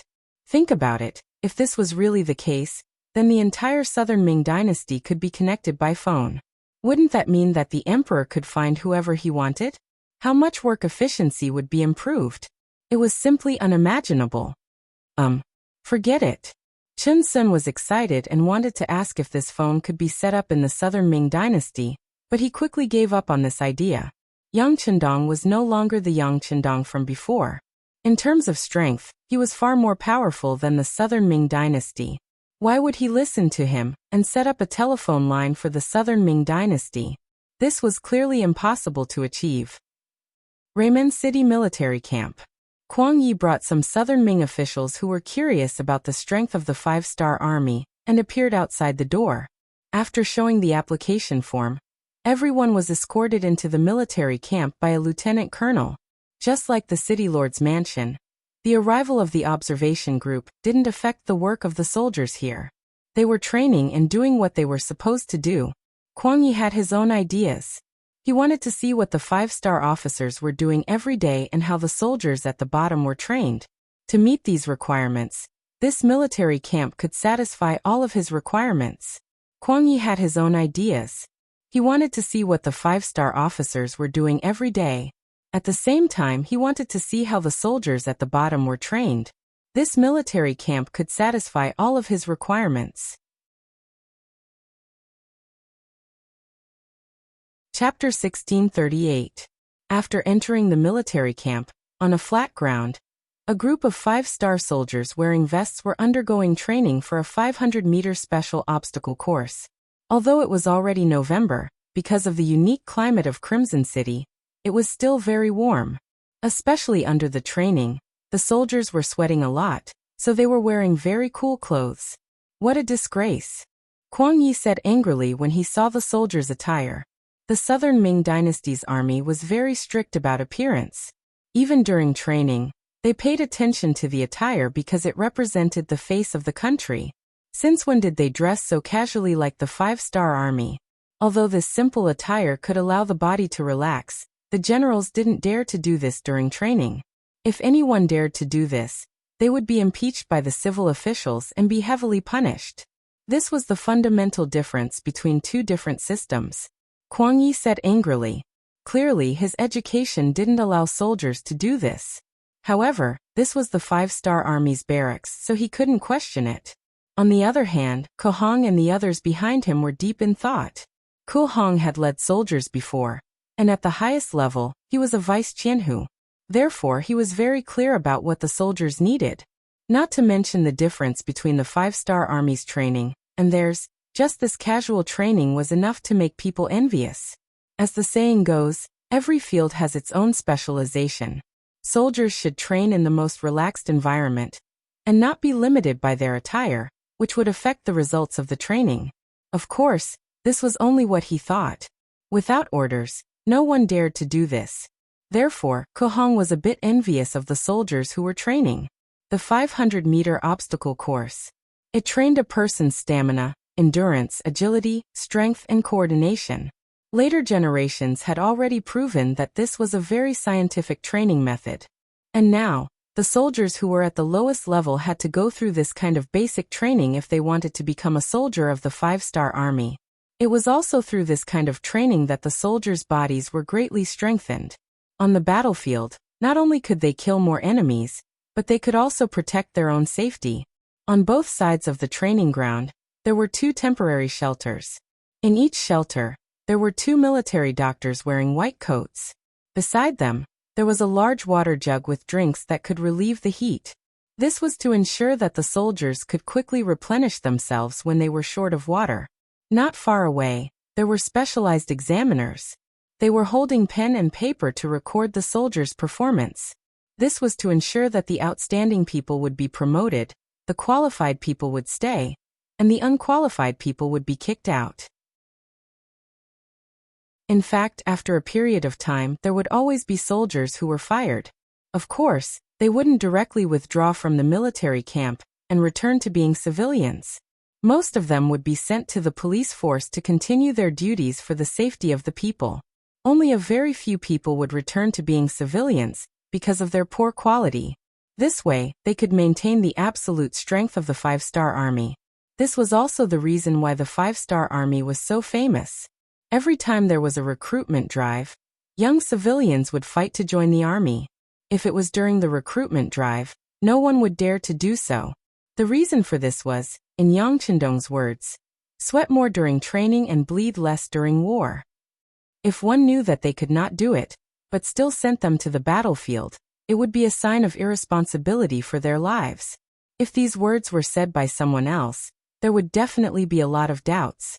However, it was completely different when it was said by Yang Chendong. It was the absolute truth. Not to mention, the soldiers selected from this military camp were not ordinary soldiers. There was a high chance that they would enter the Cold Vanguard Army in the future. Naturally, the selection process would be stricter. Kuang Yi could not swallow his pride, so he asked Ko Hong and the others to ask in detail. When they learned more about the situation from the medical officer, the recording personnel, and the security personnel, when they reported it to Kuang Yi, it could be seen that everyone's expression was somewhat unsightly. After all, the five-star army was a potential enemy of the Southern Ming Empire. The stronger they were, the more uneasy the enemy would feel. Let's go and take a look at the other places. Kuang Ye's face darkened. He turned and walked towards the interior of the military camp. He had heard the sound of guns just now, so he wanted to see what the five-star army was doing. This was a shooting range. Hundreds of soldiers who had become qualified Cold Vanguard Army soldiers were doing target practice here. With regards to Kuang Ye's arrival, regardless of whether it was the commander or the ordinary soldiers, they acted as if they did not see him. They continued to aim, fire, report the targets, and record. When he heard the results of the report, Kuang Ye's expression became even uglier. He turned his head and nodded at Ko Hong. The latter nodded in agreement. Then he jogged to the side of a recording personnel and humbly asked for guidance. May I ask, how often do you guys do target practice like this? Aren't you guys wasting gunpowder like this? If it was someone else who asked this, the recording personnel would definitely think that the person was an idiot. This was because everyone in the military camp knew that the munitions factory in Crimson City could produce more than 100,000 bullets every day. In order to improve the military quality of the soldiers, target practice was only a form of training. It was to allow the soldiers to reduce casualties on the battlefield and kill more enemies. How could there be a waste of gunpowder? However, when they saw that the person asking the question was from the Southern Ming Empire's observation team, they immediately understood that it was a country bumpkin asking questions. Right now, in the eyes of the Yangtze staff, the Southern Ming Empire was a country bumpkin. Not long ago, the Great Ming Empire's high and mighty aura no longer existed. In other words, they were looking down on the Great Ming Empire. Just like in history, when China was lagging behind, they were looked down upon by others. This was especially so for the Westerners. Backwardness and poverty were synonymous with China. They had already forgotten that when we built cities with millions of people in Bianliang and Hangzhou, the largest city in Europe, Venice, only had a population of 100,000. Moreover, whether it was the nobles or the commoners, they all urinated and defecated on the streets. Their civilization was far behind ours. However, reality was reality. If you were lagging behind, you would be beaten up. This was an absolute truth. If you were lagging behind, you would be looked down upon. Fortunately, due to the previous discipline, the Southern Ming Empire's officials could still maintain a humble attitude on the surface. Therefore, the recording personnel replied with a good attitude. It won't be a waste. If you don't train your marksmanship well, how can you kill enemies on the battlefield? Ko Hong, who had clearly seen himself as a part of the enemy, had an unsightly expression on his face. In the end, he could only awkwardly smile and retreat. Then he sent the same words back to Kwang Yi. At this moment, his expression became even darker. After leaving the shooting range, they went to the army headquarters a few kilometers away. There, they saw a scene that they would never forget. In a meeting room that was thousands of square meters, a huge sand table stood there. On it was a three-dimensional map of the Southern Ming Empire. On the sand table, the rivers, lakes, mountains, roads, cities, and cities of the Southern Ming Empire were displayed one by one. It was as if a three-dimensional map of the Southern Ming Empire was presented in front of everyone. After seeing the sand table, Kwang Yi finally couldn't hold it in anymore. He impulsively strode forward, as if he wanted to flip the sand table over. Two young staff officers had been paying attention to Kwang Yi for a long time. They immediately went forward to stop him and forcefully pushed him to the side. This also caused Ko Hong and the others to become restless. They shouted and went straight to Kwang Yi. However, the commotion had already attracted the attention of the soldiers who were in charge of guarding outside the door. A squad of soldiers rushed out and pointed their guns at Ko Hong and the others. They had no choice but to stop moving forward. The pitch-black muzzles were aimed at the hundreds of people in the Southern Ming Empire's observation group. It was clear that if anyone dared to make a move, they would shoot to death. Ko Hong and the others stood rooted to the ground. Layers of cold sweat appeared on their heads. They didn't doubt that the other party would dare to shoot. After all, this was the Yangtze's army headquarters. It was equivalent to the Southern Ming Empire's Ministry of War. If anyone wanted to cause trouble here, they would have to pay extremely serious consequences. Everyone didn't dare to move. Someone had already reported what happened here.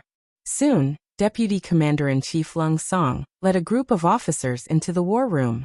He already knew what had happened on the way here. He also found an opportunity to call Yang Chendong to ask for instructions. After receiving an answer, he entered with full confidence. As soon as Lung Song entered the war room, Kwang Yi shouted loudly as if he had seen his savior. I protest. I protest that you treat the Southern Ming Empire as an imaginary enemy. You must remove this sand table model and apologize to us immediately. Kwang Yi had met Lung Song at the welcome banquet. The two of them even chatted for a while. At that time, Kwang Ye's mentality was still relatively relaxed. He even seemed a little arrogant. On the other hand, Lung Song's attitude was very humble. Most of the time, it was Kwang Yi talking while he listened.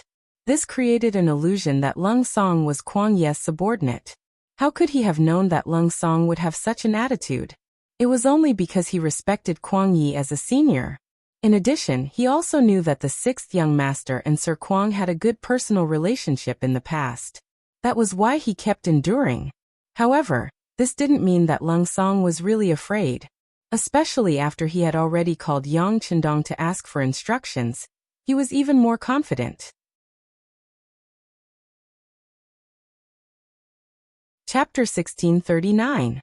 Imaginary Enemy? Kwang Gong, since you said so yourself, why did you do something so inappropriate? As the saying goes, if you don't do anything wrong, don't be afraid of ghosts calling at night.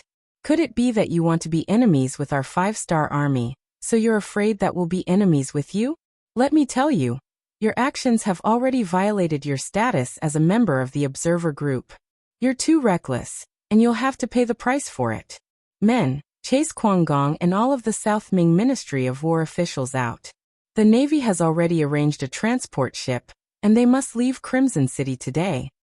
After saying this in an unquestionable manner, a group of officers immediately began to carry it out. Because not all of the Ministry of War officials and their families were here, they had to search for them. Then they would be kicked out of Crimson City. Kwang Yi clearly didn't expect that he would end up with such a result after making a ruckus.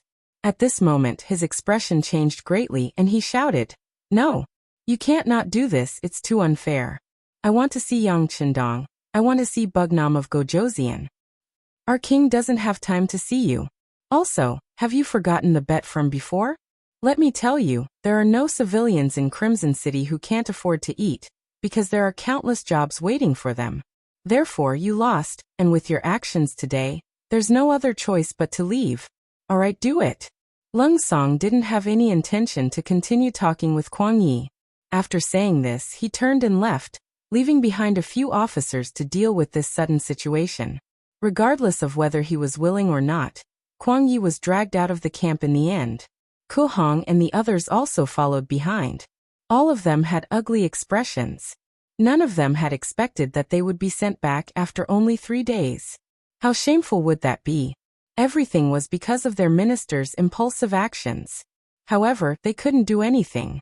The situation was stronger than the person. If they dared to make a move against the 5-star army, it was equivalent to a challenge, and they were seeking their own deaths. No one could save them. They didn't dare to get angry at Kwang Yi. He was their superior, and his words determined their future. Anger that couldn't be vented was the scariest. Until they boarded the ship, no one said a word, but everyone's face was filled with anger, and they were in a bad mood. Especially soon, the family members of the officials from the Ministry of War were also found and sent to the ships. They didn't care so much, especially some of the young people. They were happily strolling around Crimson City. Some of them were even strolling around Yang family's department store, wanting to buy something they liked. Suddenly, many soldiers from the 5-star army rushed out and brought them here. They were still confused about what had happened. Now that they finally knew the truth, how could they not be furious? In their anger, they didn't care about Kwang Ye's status as a high-ranking official. They all started shouting on the ship. Although they didn't directly name Kwang Yi, their words were full of criticism. Do they want to die? When Ku Hong and the others heard this, they were all filled with righteous indignation. They rolled up their sleeves and wanted to find trouble with those young people.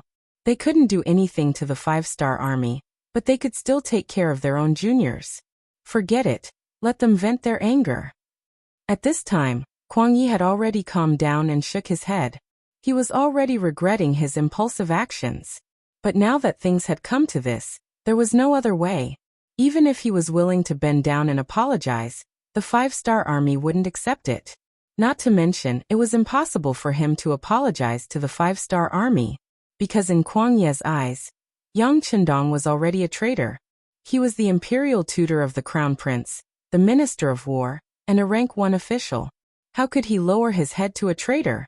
When Ku Hong and the others heard Kwang Yi say that they could vent their anger, they couldn't help but look at Kwang Yi. Of course, they hoped that this was true. If that was the case, they would each give their own minister of war a punch to vent their anger. But how could they dare to do that? They wanted to go back just like that. They originally had more time to understand the situation of the 5-star army, but now everything was gone. A good opportunity to understand their opponent was lost just like that. Everyone's morale was low, and they all leaned against the ship with their heads lowered. It was worth mentioning that this time, the transport ship wasn't the luxurious one from before. It was just an ordinary ship. Yang Xie's explanation was that the incident happened too suddenly, and there wasn't enough time to deploy the ship, so they just had to make do. There wasn't even a single room for them to rest in. Everyone was squeezed in the cabin, and after a long time, there were all kinds of smells. It would be strange if they felt good. But what could they do? This was all Kwang Ye's own fault, so he couldn't blame anyone else. The news that Kwang Yi and all the officials and family members of the Ministry of War were sent away quickly spread throughout the observer group. Regardless of whether it was the officials or their family members, they all rushed back to the Yang family hotel as soon as they heard the news. Then, after a few discussions, the ministers began to restrain the people accompanying them, telling them to pay attention to their attitude and actions. This wasn't the Southern Ming Dynasty but Crimson City. They were only a few guests, and if something went wrong, they might even become criminals. For everyone's safety, everyone had to exercise restraint. The family members cooperated, which was rare. No one made a fuss. They could tell that living in Crimson City was like living in heaven. Who would want to ruin such a good life? Therefore, as soon as the officials spoke, the family members expressed that they would do their best to cooperate. There were even some who spoke ill of Kuang Yi, thinking that he had embarrassed the southern Ming dynasty. There were quite a few people with such opinions and attitudes. She really didn't know what Kuang Yi would think if he were to hear these words. Wang Jiqing and Wang Shang also returned to the Yang family hotel. They didn't pay much attention to the fact that the Ministry of War was kicked out of Crimson City. They just needed to control their words and actions. Of course, the reason why they didn't pay attention to it was because the siblings were arguing about what to buy. This matter completely attracted the attention of the two people. The younger sister, Wang Shang, thought that buying a bicycle with Yang coins was already very good. For this, she was willing to give up the latest cosmetics and the exquisite little mirror. She only wanted a bicycle to bring back to the southern Ming dynasty. She would be able to ride it every day, and her other sisters would definitely be envious of her.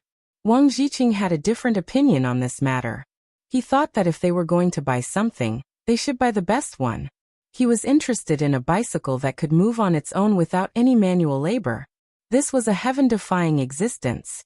Bringing it back to the capital of the southern Ming dynasty would be an extremely awe-inspiring thing. Brother, that won't do. Let's not talk about the fact that a bicycle costs 3,000 Yang coins. We simply can't afford it. Even if the southern Ming dynasty doesn't have electricity, how many times can we ride it back?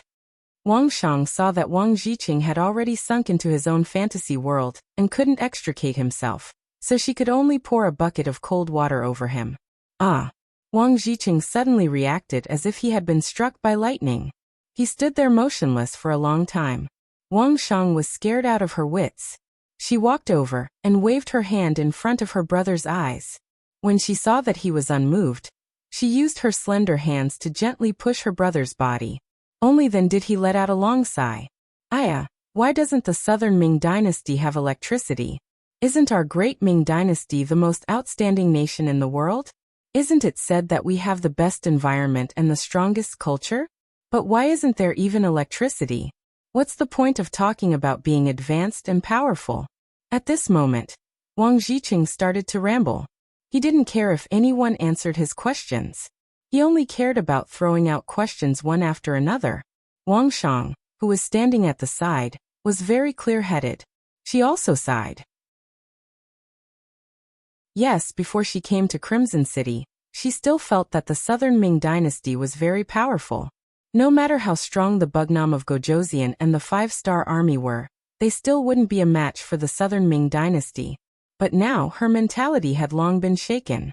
In Wang Shang's eyes, Crimson City was heaven on earth. Compared to it, the capital of the southern Ming dynasty was a backwater and poor place. She couldn't help but yearn for life in Crimson City. She was already fantasizing about whether she could stay here. If that was the case, how great would that be? Wang Shang and Wang Jiqing weren't the only ones whose mentality had changed. Many others had similar thoughts. And this was only the third day since they came to Crimson City. To be precise, it was only the second day after they truly understood Crimson City. Kuang Ye's incident reminded everyone. In the following days, the observation team members were much more well-behaved when they walked around Crimson City. After all, with such good conditions, no one was willing to leave immediately. Thus, they couldn't do anything stupid. Kuang Yi and the others didn't even understand the deployment of the five-star army's forces. They also didn't know how many soldiers the five-star army had before they were chased away. But who could be blamed for this? As the saying goes, the evils brought on by oneself are the hardest to bear.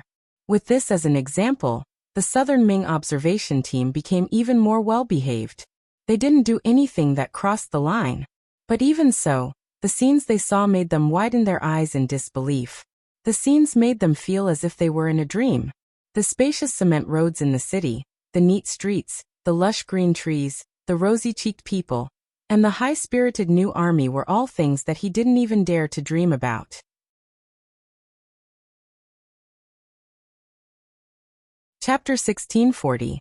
Everyone had something to do and money to earn. Children didn't care about their birth. As long as one of their parents was Han, they could receive a good education from a young age. When people fell ill, they had money to treat them. The greatest guarantee was the possibility of dying from illness. One day they had 3 meals instead of 2.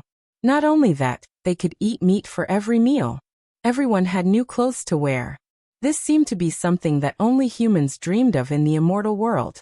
But now everything was happening in Crimson City. Those bright windows were something that even the Great Ming Imperial Palace didn't have the money to install. But here it was extremely common.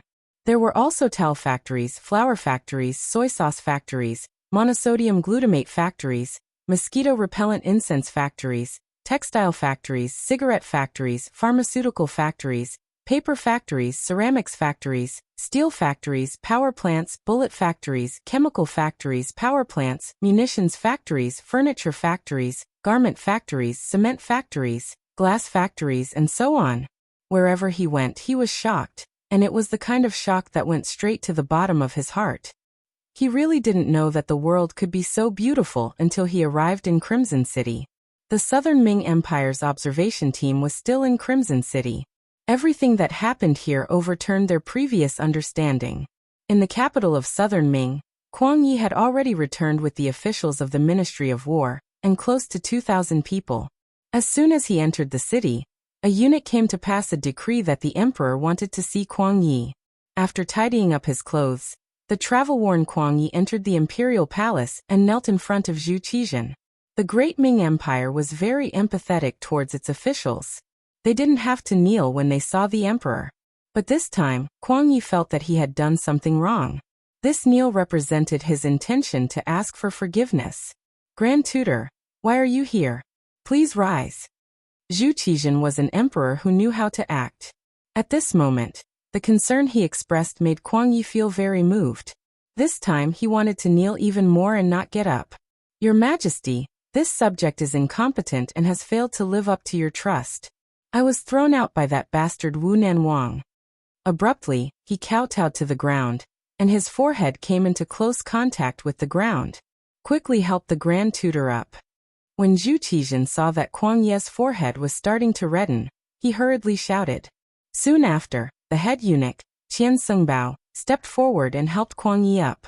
Kuang Yi stood up with tears in his eyes. No one knew how much pressure he had endured on the way back. Almost everyone was blaming him. In the beginning, Kohong and the others would still speak up for him, but later on, these people were too lazy to speak up for him, so everyone vented their anger on him. If it weren't for the fact that the embroidered uniform guards were with him, he might have been thrown off the boat and thrown into the sea to feed the fish. His actions made his opponent, Bugnam of Gojoseon, Yang Chendong, unhappy, but he accepted it. But now, even his own people didn't like him. This was really intolerable to him, causing him to have thoughts of suicide. Now that he finally saw Zhu Qizhen, the only person who still believed in him, he cried like a child. Although the embroidered uniform guards had already sent back a message explaining why Kuang Yi came back first, it wasn't very detailed. Now that the real person was in front of him, Zhu Qizhen naturally had to ask clearly. He said, Someone give the Grand Tutor a seat. After slowly sitting down, Kuang Yi's mood gradually calmed down. In the end, under Zhu Qizhen's questioning, he recounted what had happened to him, as well as what had happened to the majority of the Southern Ming Empire's observation group. He especially described Yang Chendong's warm reception in great detail. In the end, Kuang Yi said in a tearful voice, Your Majesty, that brat Yang Hodong is clearly buying people's hearts. It can be imagined that the officials who went this time might not be bought over by him, but as the saying goes, if you take someone else's hand, you will be blinded.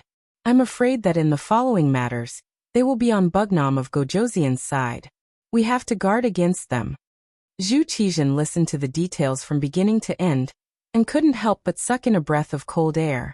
Although Kuang Yi wasn't a person who was good at telling stories, from his words, one could still feel that Yang Chendong must have put in a lot of effort to receive the Southern Ming Empire's observation group.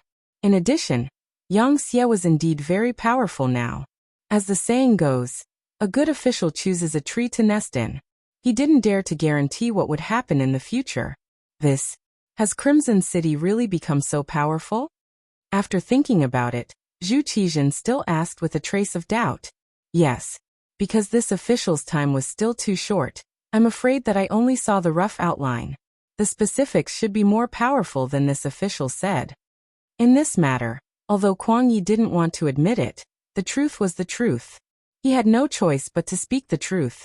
This is really difficult to handle, Zhu Qizhen said with a difficult expression. Just as Kuang Yi said, the officials in the observation group could have been influenced by Yang Qindong. It wasn't impossible for them to have been bribed.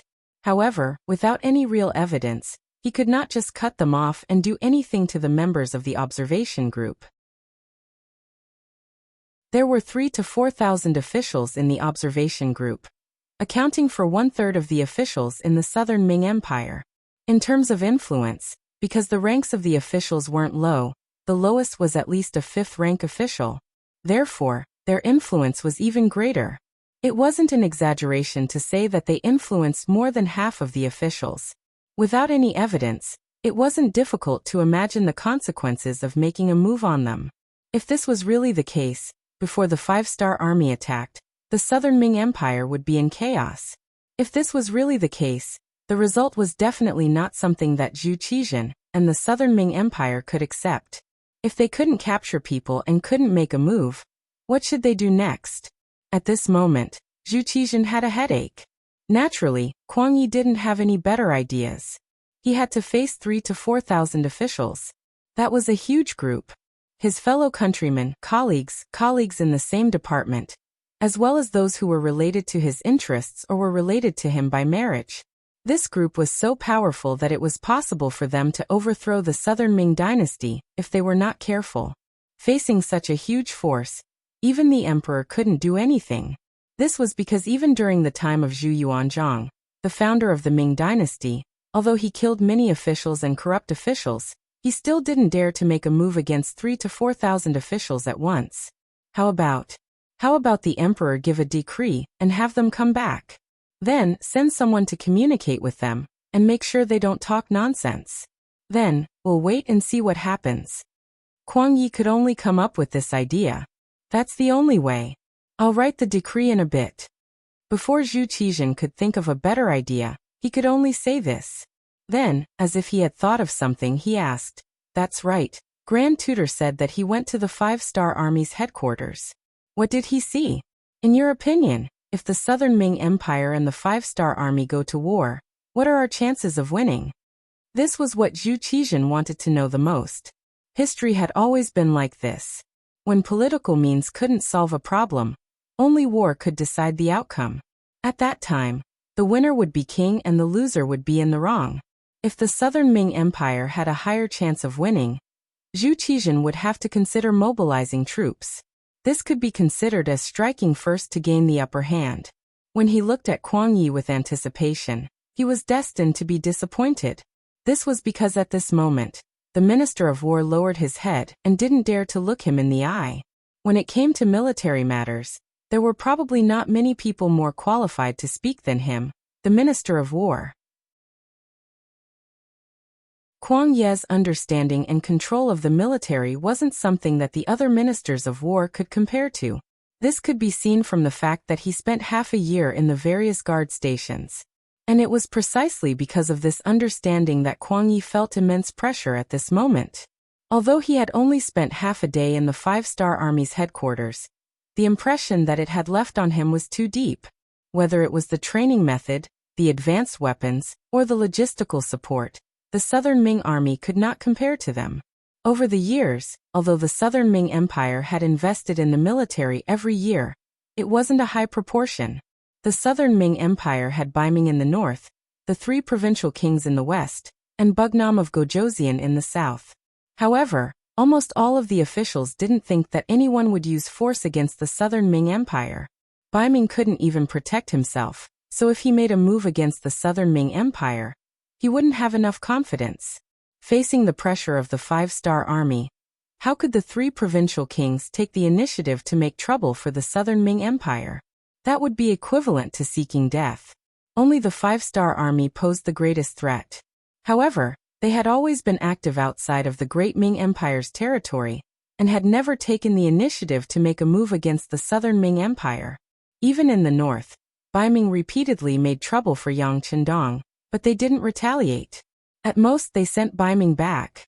Because of this, almost everyone thought that although the five-star army was strong, they didn't have the strength to make a move against the Southern Ming Empire.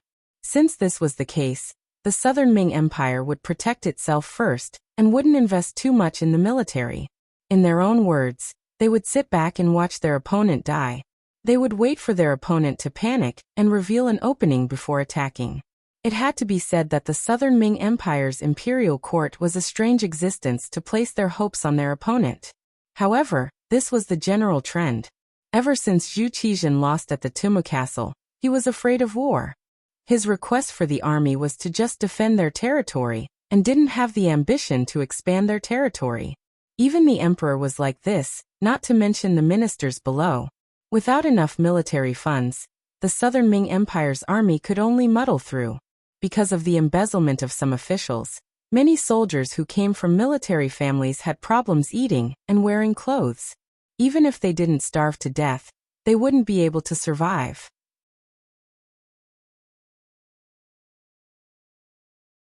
Chapter 1641. They hadn't eaten for a long time and didn't have enough nutrition, causing most of the Southern Ming soldiers to look like they were emaciated.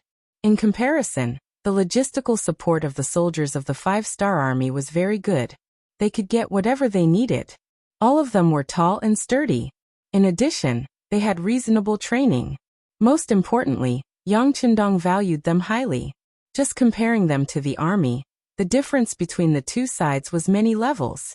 Not to mention, in terms of equipment, the five-star army was a pure firearms army. Their firearms could take a person's life from 100 steps away. On the other hand, what about the Southern Ming army? They were still using the most primitive weapons. Even if they had firearms, their strength would be greatly reduced due to lack of training. How could they be a match for the five-star army? Facing Zhu Qizhen's question, Kuang Yi wanted to tell the truth. However, if he did that, it would make the emperor sad and prove that he was incompetent. Thus, after thinking about it, he politely said, "Emperor, if we really fight, I'm afraid that we only have a 50% chance of winning." 50%? If that's the case, then it's 50%. There's nothing to be afraid of. After all, no one can say that they will definitely win. Alright, since it's like this, Grand Tutor, you can go and prepare. As for how much silver you need, I'll give you an order later. Zhu Qizhen didn't know that Kuang Yi was comforting him. He really thought that the Southern Ming army was very strong and could fight against the five-star army. After hearing this, Kuang Yi wanted to explain. However, after thinking about it, he didn't say anything. He found that even if he said anything, it would be useless. Instead, it would make the emperor lose confidence. If that was the case, the Southern Ming army would be in danger. Moreover, there was no evidence that the five-star army would definitely make a move against them. Just like what the staff officer in the army headquarters of the five-star army said, there not only the Southern Ming Empire, but also the topography of any power would be recorded. Perhaps he was thinking too much? With the spirit of AQ in his heart, Kuang Yi left the palace. He didn't even return home, and went straight to the Ministry of War. Since the emperor had already said that he wanted to develop the military, he had to plan it well and get the silver first. Crimson City. Today was Yu Qian's day off, so he personally accompanied Chen Sun, Wang Zhua Xiechong, Xiaoxian, Wei Luo Shanglu, and the imperial censor of the left to tour the city. Their destination this time was the Tomb of the Kings. In the eyes of the citizens of Crimson Nest City, the so-called King's Tomb naturally referred to the place where the kings were buried. It referred to the place where the kings of the various countries who were defeated by the five-star army were placed under house arrest. This was a street near the East City. Looking from afar, one could see that each courtyard was quite large, and there was a king imprisoned in each courtyard. Unlike the other streets, both ends of this street were guarded by five-star army soldiers. After a rough calculation, there were no less than 1,000 people. This didn't include the police and the five-star army soldiers patrolling the streets. According to Yu Qian's introduction, there were 2,000 to 3,000 young family soldiers responsible for the security of this street. With so many soldiers, it was enough to show how much importance the Yangxia placed on the Tomb of the Kings. It was also thanks to Yu Qian leading the team today. Otherwise, if the South Ming observation group wanted to go alone, they wouldn't be able to enter. City Lord. Seeing Yu Qian lead a group of people over, most of whom were wearing South Ming official robes, a colonel in charge of security here ran over and gave a standard military salute. You've worked hard. How about this? We'll go in and take a look. This is the king's token. Yu Qian smiled modestly and took out a golden token with the word Yang on it. Yes. The colonel walked up and checked the token. After confirming that there was no mistake, he turned around and made a gesture to let them pass. From this, it could be seen that the security here was tight, and even Yu Qian couldn't enter without permission. Seeing this, the left assistant minister of rights Zhou Zong said with dissatisfaction, "There's no need to be so careful."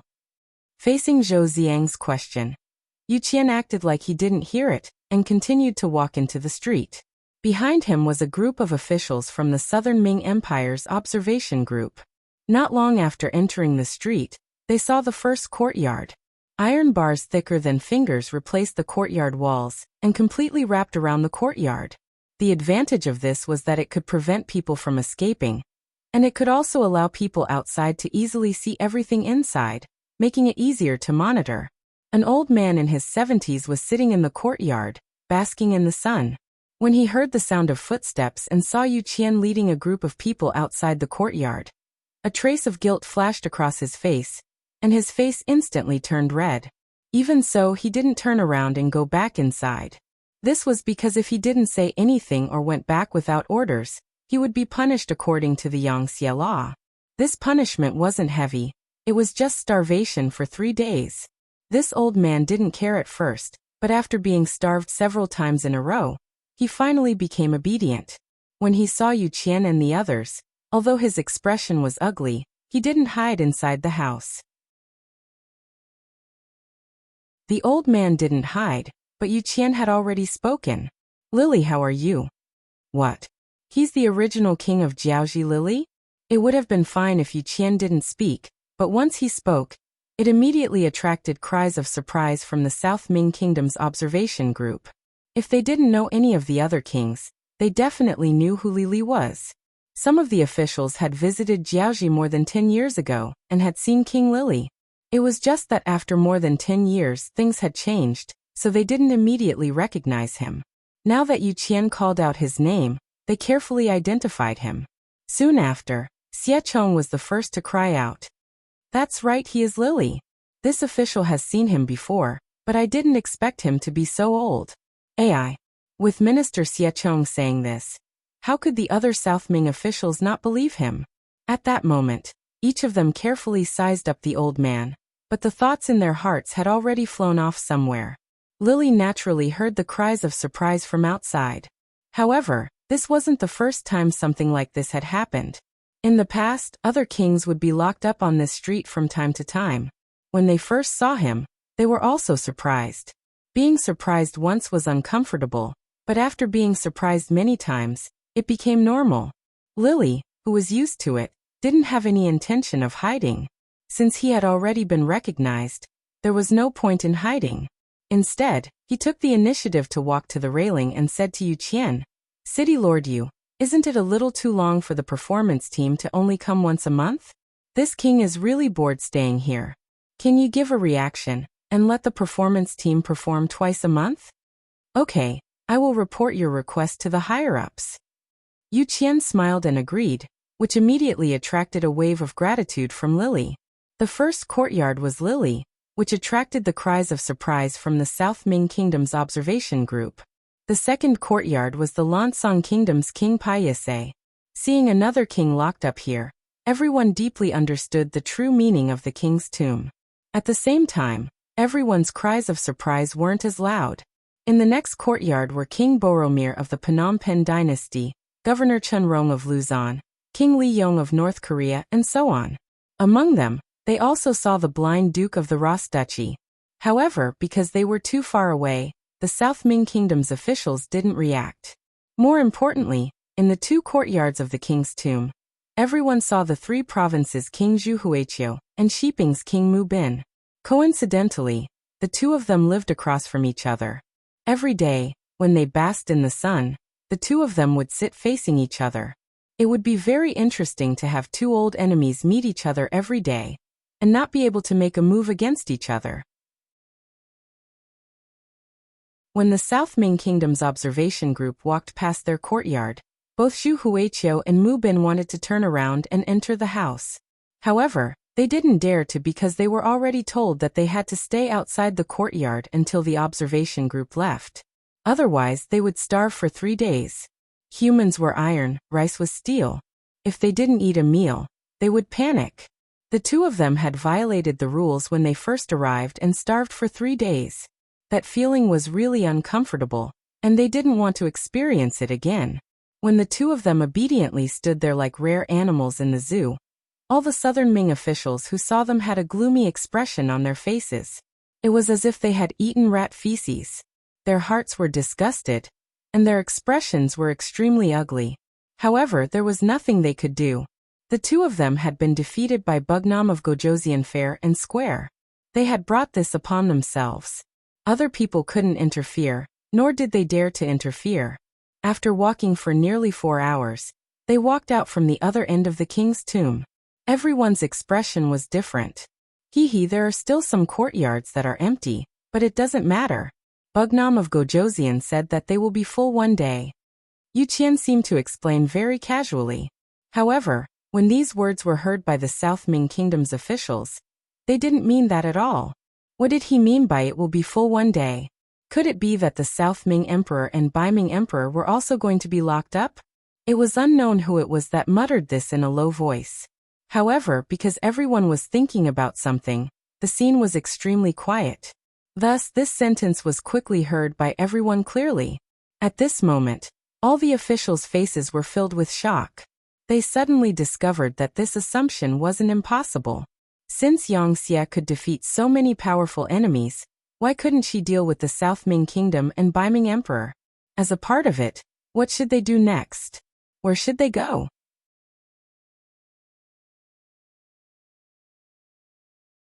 Chapter 1642. The trip this time had dealt a heavy blow to everyone's spirits. So much so that when the officials returned to the Yang family hotel, their faces were still as cold as ice. Yu Qian didn't care about this. He only knew that he had done what he needed to do.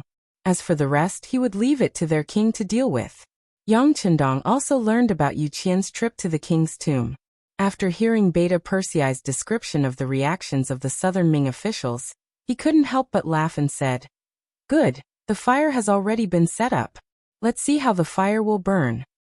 The Bai Ming observation group was still in Crimson City. During this period of time, they went to many places such as the Yang family school. When these officials saw that the children of the Han people in Crimson City could enter the school for free, they were really shocked. During the Great Ming Dynasty, because the people weren't rich and were exploited by the tyrants, there weren't many people who were literate. Using 1% as a ratio was already a bit exaggerated. Didn't they know that allowing the people to become literate was good for the progress of the people? Of course, they knew, but they still prevented this from happening. This was because they wanted to become a powerful group. They needed to have advantages, and literacy was an advantage. But in Crimson City, this kind of restriction didn't exist. All the children of the common people could enter the school for free. If they learned well, they would be used by the Yang Xie and become an official. They might even have great power. This was somewhat out of the expectations of the Southern Ming officials. How could a grassroots person have power? If that was the case, wouldn't it be a mess? But the Yang Xie clearly didn't care about this.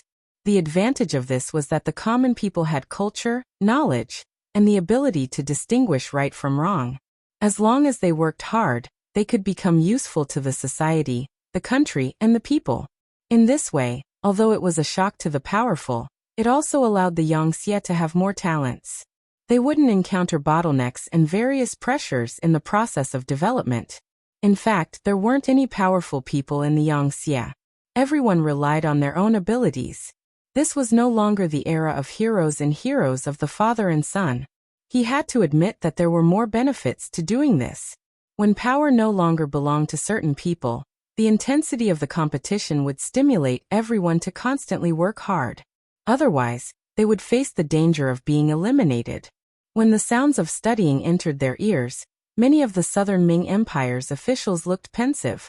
They had a feeling that if they allowed Yangxia to continue developing, it wouldn't be a problem for them to replace the Southern Ming dynasty. Not only the school, but after walking around the factories, they realized that Yangxia was already so powerful. A complete light industry was developing into a heavy industry. With self-sufficiency, they no longer needed to rely on others and could still live well. This was also why Yangxia was so confident. It could be imagined that as time passed, Yangxia's workshop, lathe, and programming would pull further and further away from the primitive Southern Ming. In the end, the strength of both sides would not be on the same level. In the end, it would be normal for the Southern Ming to become Yangxia's subordinate. The more they understood, the more they felt, and the greater the pressure on them. This trip to Crimson City was like opening a new window, making all the officials in the observer group feel great pressure. Everyone knew that the stronger Yangxia was, the more danger the Southern Ming dynasty would be in. Their status and safety would be more and more uncertain. After all, no one wanted to see a powerful neighboring country appear. As they understood more, the use of the Yang family's department store and the Yang coins were also displayed in front of all the officials. When they were attracted by the dazzling array of items, they realized that the Yang coins in their hands had been taken away by their family members. Some of them had even been used to buy goods. Especially when a few brand new bicycles appeared in front of the Yang family's hotel, these officials were shocked and angry. The horizons of the officials were naturally different from those of their family members. Although the bicycles were novel, they weren't enough to attract them. On the contrary, things like flashlights, sewing machines, watches, and binoculars were more attractive. In the eyes of these officials, flashlights were high-tech products. They were very practical. Whether it was for civilian or military use, they were good things. They hoped to learn from, understand, and imitate them. Needless to say, sewing machines could increase the production of the textile industry and clothes. It was undoubtedly a great contribution to the progress of society. Watches could accurately tell the time. It was convenient and also a symbol of status. Binoculars were even more useful when used in the military. Although the binoculars sold in the Yang family's department store were a bit low magnification and were far inferior to those of the five-star army, in the eyes of the country bumpkins, it was already very powerful. There were many ideas, but without the Yang coins, everything was useless. It was just that the family members had already spent all of it. Everything could no longer be recovered. Then another problem appeared. How could they obtain the Yang coins? After asking around, they found out that only officials had the opportunity to obtain Yang coins. They would be given a certain amount of Yang coins in their monthly salary. Yang coins couldn't be bought with silver. It was one of the most valuable currencies. Using the opportunity to inquire about the Yang coins, the salary system of Yangxia officials appeared in front of the Southern Ming officials. As they understood more, they couldn't help but sigh. As a Yangxia official, the salary was really high. Some people even calculated carefully. As a Yangxia official, their salary was actually 50 times that of a Southern Ming official. Although the Yangxia was very strict with the corruption of officials, there was basically no gray income. However, if one could live a good life just by relying on their salary, who would be willing to stretch their hands everywhere, cause countless troubles, and be impeached all the time? Through the Yang coins, everyone had a better understanding of the Yangxia officials' salary system. This was the main reason why Yang Chendong gave them the Yang coins. As for some of the goods being bought by the Yangxia, Bugnam of Gojoseon didn't care. After all, it wouldn't be long before the Southern Ming Empire became a part of the Yangxia. So what if those things were passed on? Not only did the officials understand the origin and use of the Yang coins, but the family members also had a deeper understanding. Some people couldn't help but sigh. If I could become a Yangxia official, it would be a very happy thing. It was just a sigh. However, when the officials heard this sigh, they would be lying if they said that they weren't moved at all. Many people even started to consider whether it was possible to become a Yangxia official from the Southern Ming Empire. It was also at this time that Yu Qian and Xin Yu received Yang Chendong's instructions and unintentionally mentioned the 9 cabinet elders during the banquet. They specifically mentioned that there were only 5 cabinet elders.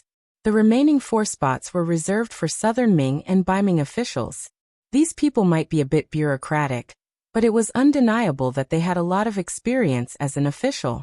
This was something that the new Yangxie officials couldn't compare to. When faced with a problem, experienced officials would often have a very gentle way to solve it. This was something that could be learned and used as a reference. The cabinet elder's empty spot was right there. They couldn't help but think about it. All of a sudden, a few officials became excited. However, they had been officials for many years and had seen and heard too many things. On the surface, they didn't show any abnormalities. However, once this kind of impatience appeared in their hearts, they couldn't suppress it. At this point, the various thoughts and opinions that needed to be forced onto the observer group were basically completed. At this time, the Southern Ming Emperor Zhu Qizhen sent someone to deliver a decree to the Yang family hotel. It was to summon the observer group back to the Southern Ming Empire. Once the decree was issued, although there was still a month before the observer group was allowed to stay in Crimson City for 2 months, everyone had to go back. No matter how much they loved Crimson City, they were still officials of the Southern Ming Empire. Yang Chendong naturally knew about Emperor Ying's decree. He looks like someone can't hold it in. After laughing, Yang Chendong looked at Yu Qian and Xingyu, who came to report. The 2 of you will be busy for a while. It is our wish to serve the king.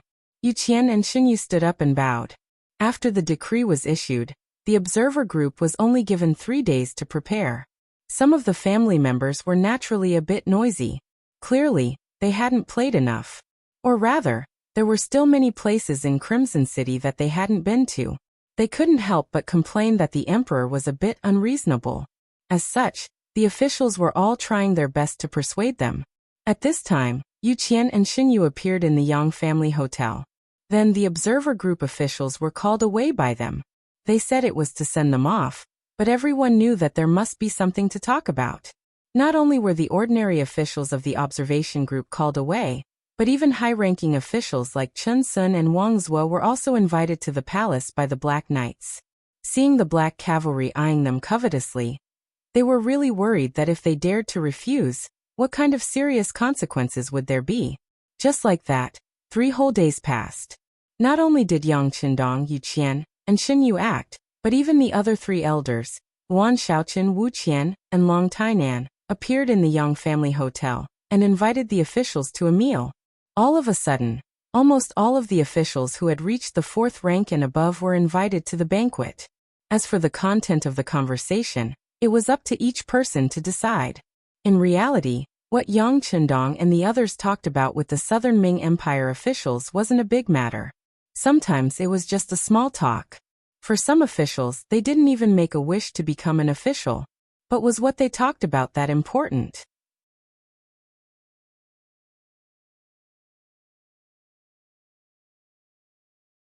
Chapter 1643. What was important was that they had talked about it. As long as the officials were talked about, they would be suspected when they returned to the Southern Ming Dynasty. It would be even more difficult for them to be put in an important position. How could Chun Sun and Wang Zuo not see the reason behind this? However, they had no other choice. In the territory of Qiqian City, they did not dare to go against Yang Chendong's good intentions. Moreover, they also needed to find a way out for themselves. Although being able to go to the meeting did not mean that they would definitely join the Yangxie, at least they would not offend Bugnam of Gojoseon. Moreover, so many officials did not refuse, so why would they refuse? Wasn't this the same as digging their own graves? No one with political wisdom would do such a foolish thing. In the same small courtyard, Yang Lu was listening to Yang Ying's report. He was talking about the officials of the Southern Ming Dynasty's observation group being talked about. Master, as of now, all the officials of rank 4 and above in the observation group have been talked about. Yang Chendong has used almost all the officials of the city lord's mansion, and has already started to talk about the rank 5 officials. When Yang Ying said this, his face revealed an expression of admiration. At this moment, Yang Lu's face was also filled with admiration. He naturally saw through Yang Chendong's intentions. It was because of this that he could not help but say with admiration, Amazing, my young master really has good methods. Presumably, Emperor Ingzong will have a headache, and will not dare to put these people in important positions. This is equivalent to cutting off one of his own arms before the battle. Yang Ying also nodded and said, "That's right. If they don't dare to trust these people, then in a certain period of time, Ingzong will have no one to use. It is very likely that there will be internal chaos in the southern Ming dynasty." "No, it is not a possibility, but a certainty," Yang Lu said with a very firm tone. Then his tone changed. "However, this has nothing to do with us. It is even a good thing. What we want is to take the chestnuts out of the chaos." "Right, how are the arrangements on Yang Yang's side?" "Everything is arranged properly. The poor and stupid him does not know that he is being used by us." Speaking of this matter, Yang Ying's face was filled with pride. This time, there were embroidered uniform guards among the members of the Southern Ming Observation Group. This was one of the methods the great Ming Emperor used to monitor his subjects. One of the commanders named Wenjing had another mission, which was to contact Yang Yang and create a false impression that Qiao Jixiang wanted to join Bugnam of Gojoseon to lure him in. Hearing Yang Ying say that the plan was going well, Yang Lu's expression became better. "Good, haha, if that's the case, we have to be prepared. Remember, this time, we can only succeed and not fail. Otherwise, we will die without a burial ground." Yang Ying replied with a straight face, "Master, please rest assured. We have prepared for this for a long time. There will definitely be no problems." "All right, let's wait and see," Yang Lu said with a face full of excitement. Then he muttered to himself in a voice that no one else could hear, "I hope you can cooperate. Like this, as a master and servant, I can still spare your life. Otherwise, I can only force you to be ruthless." Crimson City Pier. This day was very lively. The 13,000 people of the Southern Ming Observation Group were queuing up to board the ship. Compared to the excitement they had when they came, most of them were reluctant to leave. They could eat well, sleep well, and have so many fun things here. It was really hard for them to give up. Now that they were finally going to leave, they were going to return to their previous lives. For a moment, a sense of disappointment filled everyone's hearts. Yu Qian, Xin Yu, and the others also appeared in front of the pier to send everyone off. They were bidding farewell to Chen Sun, Wang Zua, and the others in front of the pier. With a bitter smile on his face, Chen Sun looked at Yu Qian in front of him and didn't know what to say. Thousands of words turned into one sentence. "Yu Qian, you've really screwed this old man over." "Master Chen, don't say that. Can't you see that our Yangxie is already much stronger than the Southern Ming Empire? This is because our king is virtuous. Otherwise, it would be like dealing with other foreign races and other countries. As long as the army moved, would the Southern Ming Empire be able to stop it?" Yu Qian didn't feel that it was too much. Instead, he spoke the truth. During this time, Chen Sun also went to the 5-star Army's barracks. He looked at the equipment and the training process. He also saw the long line of young people signing up. Chen Sun was very envious that so many people in Crimson City volunteered to join the army. It was unlike the Southern Ming Empire, where the army relied on soldiers. When there weren't enough soldiers, they could only go to the various cities to recruit strong men. One was voluntary, the other was forced. The result was obvious. The conclusion was that the Southern Ming Empire was definitely not a match for the 5-star army. Thus, Yu Qian's words were true. However, if Chen Sun joined the Yangxie because of this, he wouldn't be able to get over it. He decided to think about it carefully. He didn't reply to Yu Qian's words and only smiled. On the other side, Xin Yu was chatting with Wang Zua and the others. On the surface, it looked like they were enjoying themselves. "Come over when you have time. As long as you are willing, the gates of Crimson City are always open for everyone," Xin Yu said with a smile. Wang Zua and the others naturally wouldn't be stupid enough to immediately nod and agree to this obvious solicitation. They could only chuckle and change the topic. Bugnam of Gojoseon has arrived. Just as everyone was waiting to board the ship, a group of majestic cavalry came from not far from the dock. Then Yang Chendong, who was wearing a golden cape, came from afar under the protection of the Black Knight Dragon Guards. King is here. Yu Qian and Xinyu immediately straightened their bodies and tidied their clothes before walking over. The other Southern Ming officials who hadn't boarded the ship also hurriedly stood in several rows with a respectful appearance. Soon, the cavalry arrived at the pier and Yu Qian took the initiative to say, "King, didn't you say you weren't coming? How could that be? They are the backbone of our Han people. If they want to leave, how can this king not send them off?" Yang Chendong said as he dismounted. Then, accompanied by Yu Qian, Xinyu and the others, he walked over to the group of Southern Ming officials and shook hands with them one by one. During this period of time, everyone was used to this way of greeting and shaking hands, so everyone was very cooperative. There were even some officials who, after shaking hands with Yang Chendong, had their faces flushed red. Needless to say, this was caused by excitement. While shaking hands with everyone, Yang Chendong said loudly, "I believe everyone has seen how happy the Han people are living under the leadership of Yang Xie. And we live in this era. Since we have the conditions, what we should do is to let more Han people live a better life. This can't be done by just relying on the efforts of this king and Yang Xie's officials. We still need everyone's support." Well said, well said. The Southern Ming officials nodded in agreement. Using the people's livelihood as an example was indeed something that no one could refute. Seeing that the effect was achieved, Yang Chendong smiled and watched as everyone boarded the ships. Ships appeared one by one and left one by one, slowly sailing out of Crimson City's new pier. On the cruise ship, many members of the observer group were still waving their hands towards the shore, looking reluctant to part with them. Wang Zhiqing and his sister Wang Shang also waved for a while. When they saw that the pier was far away, they casually found a place to rest in the ship's cabin. Then Wang Shang's pleasant voice sounded, "Crimson City is so good. It's 10,000 times better than our capital. I really don't know when we will be able to come back." After sighing, Wang Shang said to herself, "Brother, if grandfather comes to Yangxie to be an official, do you think we can live here forever?" Wang Zhiqing, who was called by his sister, nodded perfunctorily. That's right. At this moment he didn't hear what his sister said at all. All of his attention was on the ship's cabin.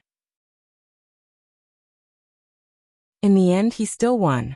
He borrowed some money from his friends and sister to buy a bicycle and left it there. This was his biggest gain from this trip.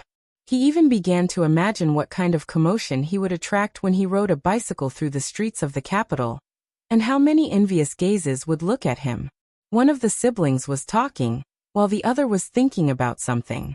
They didn't notice that not far from them, 2 embroidered uniform guards had already secretly recorded everything they said and how they behaved.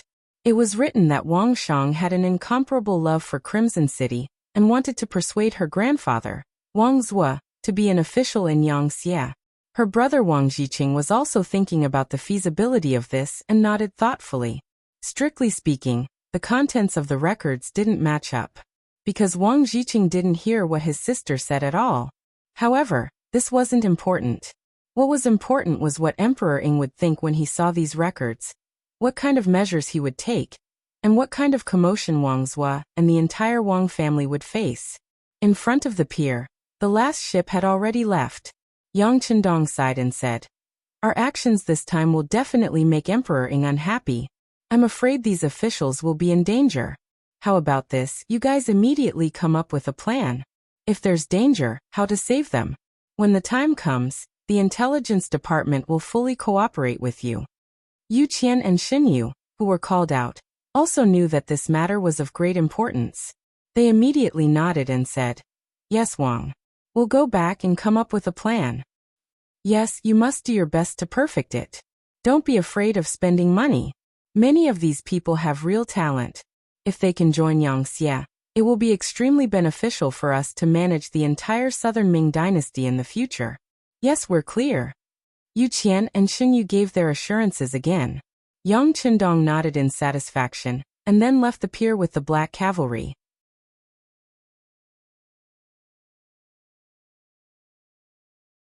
Chapter 1644. Speaking of the boat, because they had received Emperor Ying's decree, their return speed was clearly faster. They had used close to 15 days to arrive, and less than 10 days to return. They had arrived at the docks of the Suzhou prefecture. Once everyone was ashore, they immediately rushed to Yingtian Mansion, the capital of the Southern Ming Dynasty, Nanjing Mansion. The officials were all smart people. Since they had returned to the Southern Ming Dynasty, regardless of what had happened to their mentality, what they needed to do now was see the emperor, and then express their loyalty. Wang Jiqing, Wang Shang, and the others also got off the boat. However, for some reason, they felt that the air they breathed was not as fresh as before. It was to the point that everywhere they looked was not pleasing to the eye. The formerly bustling capital was now like a countryside in their eyes. There were flaws everywhere. In particular, when they entered the capital and saw the occasional rice fields on the sides of the streets, they felt a wave of disgust and discomfort.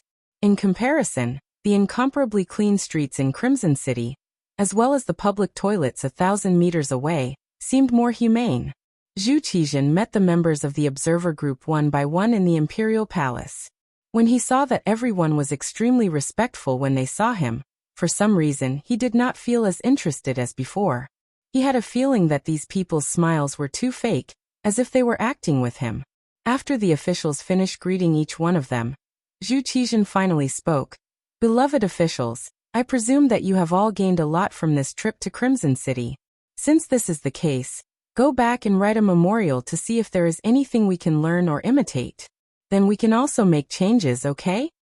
"Your Majesty is wise, this official will obey," the officials replied in unison. Then, everyone left the imperial palace and returned home to write memorials. The next morning, in front of Zhu Qizhen's dragon table, there were memorials written by the various officials. Zhu Qizhen looked through them curiously. However, not long after, he angrily threw these memorials to the ground. It had to be said that these memorials talked about many things. For example, the Ministry of Personnel's memorial said that they were going to clean up the officials again. Anyone who was found to be corrupt would be heavily punished. For the sake of governance, officials were not allowed to engage in business. Anyone who took over extra land should also be returned. Anyone who had business in their family should also immediately stop to prevent collusion between officials and business. The Ministry of Revenue reported that they were going to reinstitute the business tax and collect heavy taxes. Regardless of whether one was a grand scholar, high scholar, or elementary scholar, they would still have to pay taxes when doing business. Everyone was equal. Only then would the wealth of the country be abundant. Only then would they be able to do what they wanted to do and benefit the people. The Ministry of Rights Memorial said that they wanted to set up a Nanming newspaper to allow the common people to have a voice. This way, they could eliminate the existence of any undesirable things to the greatest extent. He also wanted to set up public schools, with the imperial court providing money so that the commoners could have books to study and develop their wisdom. The Ministry of Justice's memorial said that they wanted to expand the dungeon and severely crack down on the outlaws among the people, especially those officials with backgrounds, so that everyone would be equal. Only by giving the common people peace and order would the common people feel safe and happy. Only then would the common people truly support the Southern Ming Dynasty. The Ministry of Works said that they wanted to open more factories. At the same time, they wanted to raise the social status of blacksmiths, carpenters, and craftsmen. Only then would they be able to better display their enthusiasm and build the Southern Ming Dynasty. Even the imperial censor of the left, Shang Lu, wrote a memorial saying that they wanted to clean up the governance of officials and reduce unnecessary expenses for the imperial court. For example, they wanted to reduce the expenses of the embroidered uniform guard, expand the area of the streets, build more public toilets, and let the common people develop the good habit of not urinating and defecating everywhere. They wanted to change the environment of the entire Southern Ming Dynasty, so that everyone would not have to live in a stinky environment. They could also reduce the occurrence of diseases and so on. Looking at these memorials, if they were not asking for money, they were asking for people, or they were criticizing the Southern Ming Dynasty's system and bad habits. How could Zhu Qizhen not be angry? It was rare for him to throw a tantrum in the main hall for several hours. His shouts could be heard from time to time from the throne room. Setting up a business tax and taking back the privileges of scholars. What does Chen Sun and the Ministry of Appointments want to do? Do they want us to become enemies with all the scholars in the world and cause chaos without a war? Set up a newspaper when school starts? What does the Ministry of Rights want to do? Could it be that if we don't set up a newspaper, we won't be able to hear the voices of the common people? Expand the dungeon? What does the Ministry of Justice want to do? Do we have so many bad people in the Southern Ming Dynasty? What bright heaven and earth! Could it be that the skies of the Southern Ming Dynasty are dark and gloomy? The Ministry of Works is even more ridiculous. Raising the status of the craftsmen. Are they trying to change the current state of the Southern Ming Dynasty? Won't this cause chaos? If the status of the craftsmen is raised, will the status of other people be raised as well? Especially this imperial censor. According to what he said, are we living in a stinky environment every day? The common people will get sick when they eat grains. This is originally a matter of heaven and earth. How can it be that the common people's production has anything to do with our current environment? After calling out the names of the various departments, Zhu Qizhen overturned the dragon case in a fit of anger. The eunuchs at the side were so scared that they trembled in fear, not daring to say a word. Are they rebelling? All of them are pointing fingers at me. I think they have clearly been bribed by Yang Qindong. We don't believe that Crimson City is really as good as they say. How is this observing and learning? This is clearly eating other people's food, and then coming back to bite their master. These people all deserve to be killed. They deserve to be killed. Zhu Qizhen couldn't be blamed for being so angry. He had his subordinates give their opinions because he wanted to see if they had any gains. If there was, he could make appropriate changes without putting in too much effort. But now, how was this appropriate change? It was clearly overturning everything. The Southern Ming Dynasty was also degraded by everyone. As the emperor, he naturally had no face. It would be strange if he wasn't angry. After venting his anger, Zhu Qizhen stood there panting. The head eunuch Qian Sungbao finally found an opportunity and hurriedly knelt on the ground. Your Majesty, don't be too angry. Your health is more important. It's not worth it for these officials. Yes, it's not worth it. Zhu Qizhen said in a fit of pique. Then he said, Go summon beloved official Chao to see us. The so-called beloved official Chao was the guard of the embroidered uniform guard, Chao Jixiang. The kneeling Qian Sungbao naturally didn't get along with him, but this was the emperor's order. He didn't dare to stop him. He hurriedly gave a look to the eunuch at the side. At this moment, Qian Sungbao was secretly delighted. He was thinking that the emperor had nowhere to vent his anger.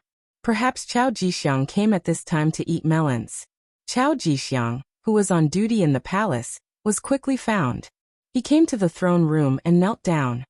You all can leave first. Great companion, you can also leave. He glanced at Qian Sungbao. Because of the appearance of Yang Qindong, this little butterfly, Zhu Qizhen didn't experience being captured by Yes Hen. Thus, Chao Jixiang didn't appear to save his master. Now his great companion became Qian Sungbao's eunuch. The emperor summoned Qian Sungbao and wanted to drive him away. Qian Sungbao naturally wasn't happy, but at this moment he didn't dare to disobey the emperor's order. He could only agree and leave. After he walked out of the throne room, he stood there in deep thought. Recently, every time Zhu Qizhen saw Chao Jixiang, he was always mysterious.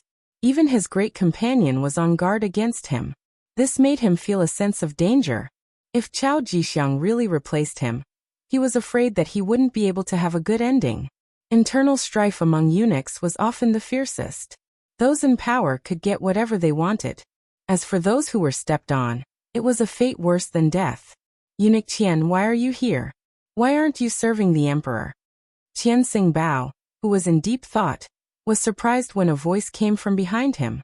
He looked in the direction of the voice and saw the head eunuch of the empress, Mao Mu.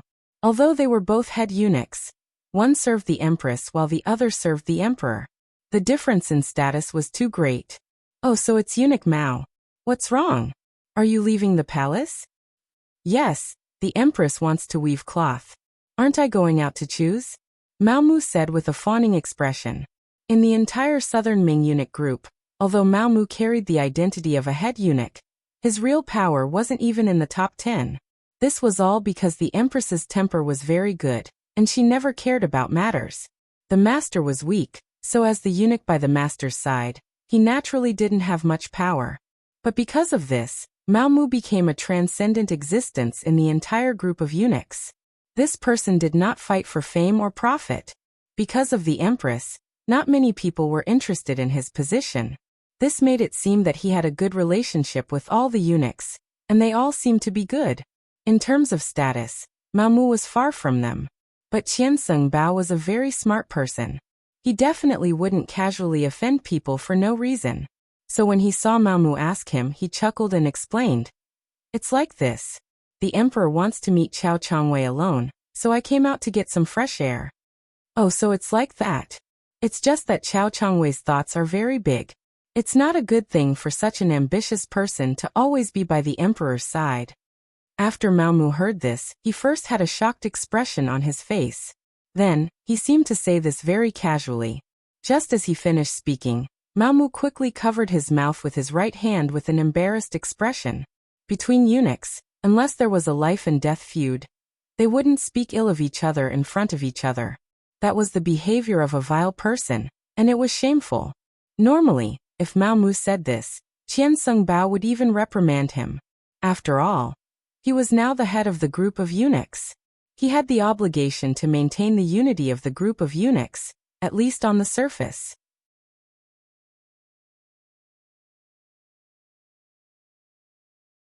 Chapter 1645. But now that he was angry, Mao Mu's words hit the bottom of his heart. He said with an angry face, "That's right, I thought I was the only one who thought Qiao Changwei was ambitious. I didn't expect that Mao Gonggong also thought so. Then I really have to be careful." Qian Gonggong, you are busy. I still have to go out of the palace. I will talk to Qian Gonggong when I have the chance. Mao Mu didn't say anything this time. Some words were enough to be said once. Saying too much would have the opposite effect. Mao Mu left like this. Along the way, he took the token given by the empress and walked out of the palace with the 6 little eunuchs. Then he walked into the market and looked around. He went to a few shops but didn't buy any suitable cloth. During this process, no one noticed that while he was chatting with someone in a cloth shop, he had spread the news of Zhu Qizhen's rage and summoning Qiao Jixiang. In the entire Yangxie, there were no more than 10 people who knew that Mao Mu was Yang Hodong's spy. Among them, there was an intelligence team that was responsible for contacting him. Wang Shan, the head of the telecommunications department, was the one who knew about it. He was the one who reported everything directly to Yang Qindong. Even the head of the security bureau, Yang San, didn't know. Because of this, Mao Mu's safety was guaranteed. Even if Qiao Jixiang had joined forces with the Yangxie traitor, he still didn't know that Mao Mu was Yangxie's spy. When Mao Mu reported some of the news in the palace, Zhu Qizhen was listening to Qiao Jixiang's report with a serious expression. "Your Majesty, the matter is like this. I have already contacted that person. He will lead Bugnam of Gojoseon to the ship. When the time comes, we will choose to take action at sea. At that time, no matter how great his ability is, he won't be able to escape." "Good. That's right, didn't you say there was a backup plan?" Zhu Qizhen asked with interest. "Yes, Your Majesty. I don't know if you still remember Shaowa Province's President Kuroda, who is the Navy General of Shaowa Province. When the Shaowei Province was destroyed by Yangxie, he had escaped with 100,000 soldiers. Over the years, although his strength has weakened, he still has 50,000 Navy elites in his hands. When the time comes, they will also appear and join us to kill Bugnam of Gojoseon. However, he also made a request. That was, if he wanted to reclaim the entire Shaowei province, he needed the emperor to acknowledge their existence. There is also that Yang Lu. He wants to inherit the throne after Bugnam of Gojoseon's death, but he said that he will definitely obey the emperor's management. Once he stabilizes his position, he is also willing to send troops to attack Baiming and help the emperor unify the world. As soon as Qiao Jixiang opened his mouth, he laid out all the plans and the requests of the so-called allies. Hearing this, Zhu Qizhen frowned. After hesitating for about half an hour, Zhu Qizhen opened his mouth. "We can agree to President Kuroda's request. Originally, We didn't need to pay too much attention to a small island country. But Yang Lu's request. Qiao Jixiang was the best at reading people's expressions. When he saw Zhu Qijian's expression, he guessed something.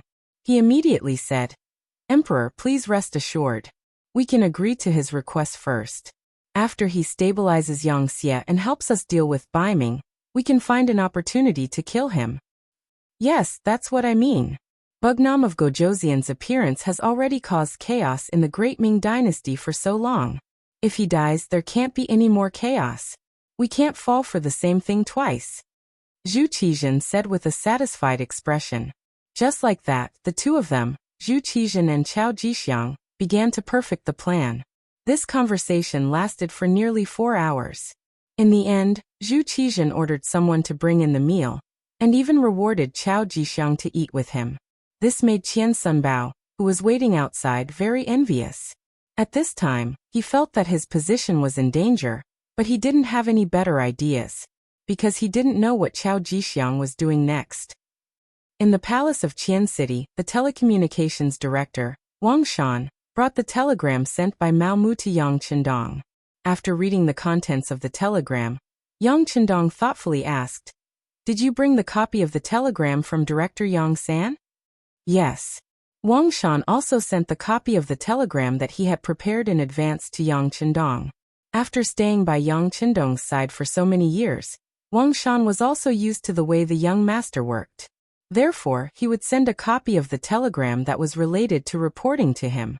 After receiving the telegram from Yang Qindong 2 days ago, Yang Qindong carefully read it again.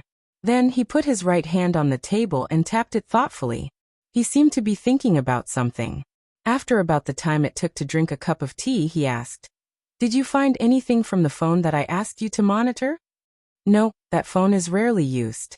Presumably, he also knows that some things are not safe to communicate through the phone. Wang Shan replied in a deep voice. Well, he's grown up. He's so careful when doing things, but unfortunately he didn't use it properly. Sigh, since he chose this path of no return, he can't blame anyone for everything. Okay, Wang Shan, go back.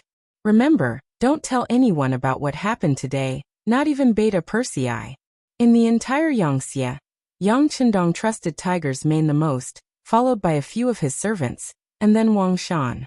After all, as the head of the telecommunications department, he had access to core secrets.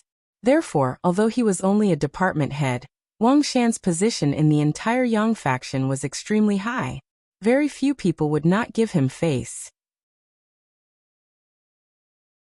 Wang Shan himself also understood that he could be where he was today all thanks to Yang Qindong.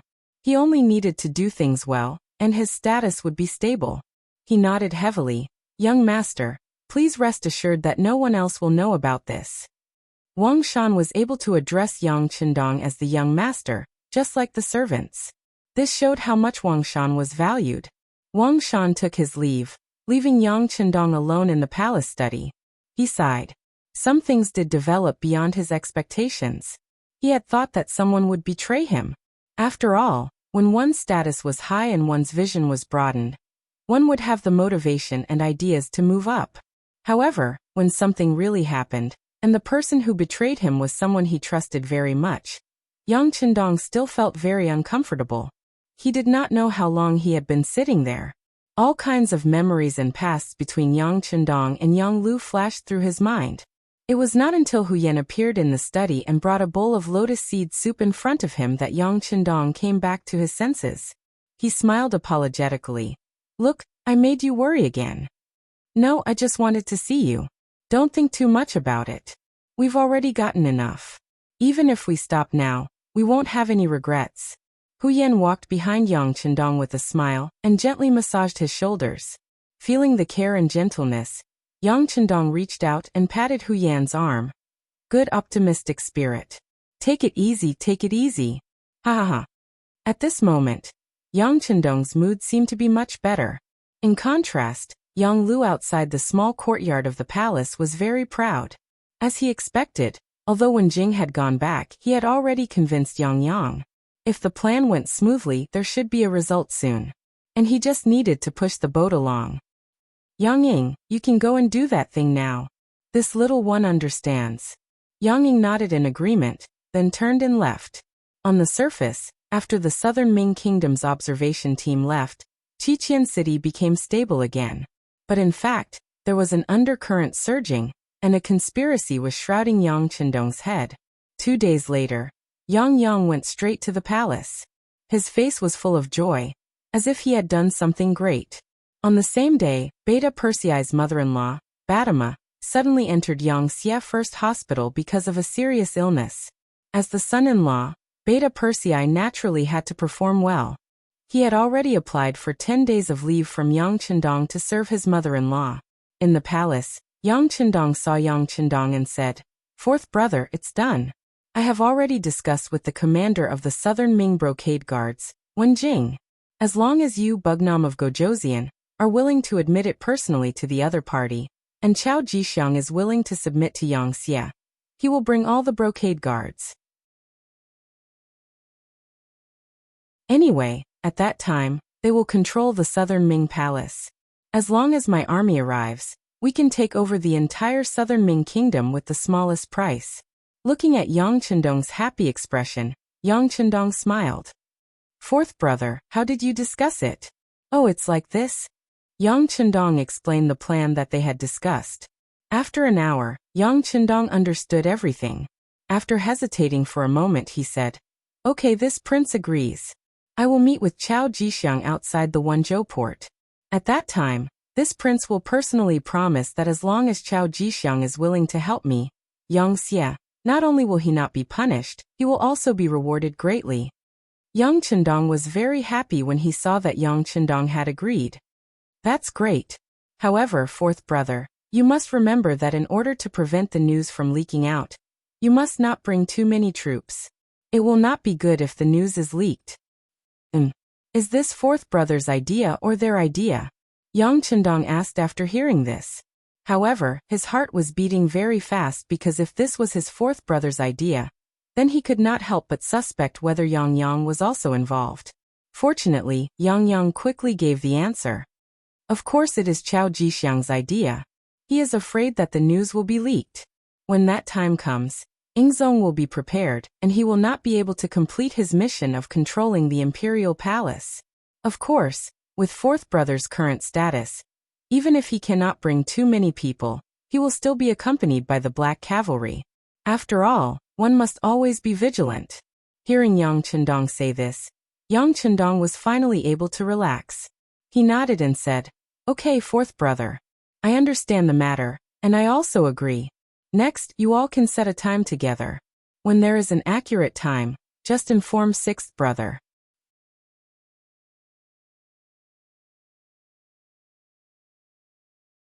Chapter 1646. That's the best, ha ha ha. Yang Chendong grinned. Obviously, he wanted to facilitate this matter. This was equivalent to him making a great contribution. At that time, no one would dare to look down on him. Who would say that he was relying on his relationship with fourth brother Yang Chendong? He wanted to prove that he was also a capable person. Yang Chendong agreed. The news quickly reached Yang Lu's ears. In the small courtyard, Yang Ying was so happy that he forgot himself.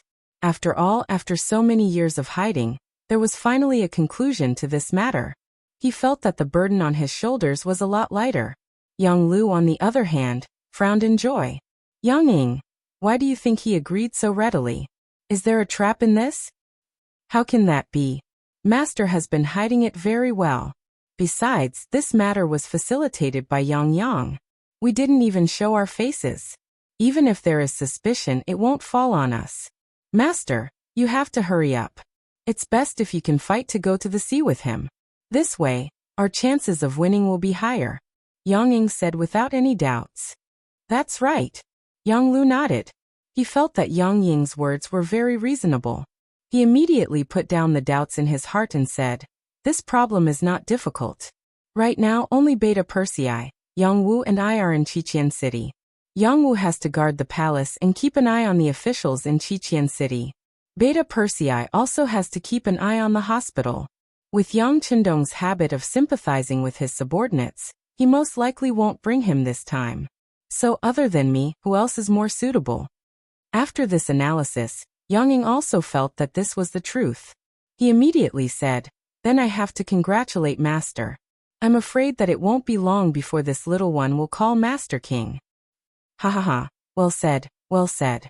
Yang Lu thought that the Southern Ming Emperor had promised him that once Yang Chendong died, he would inherit the position of Bugnam of Gojoseon. He immediately laughed happily.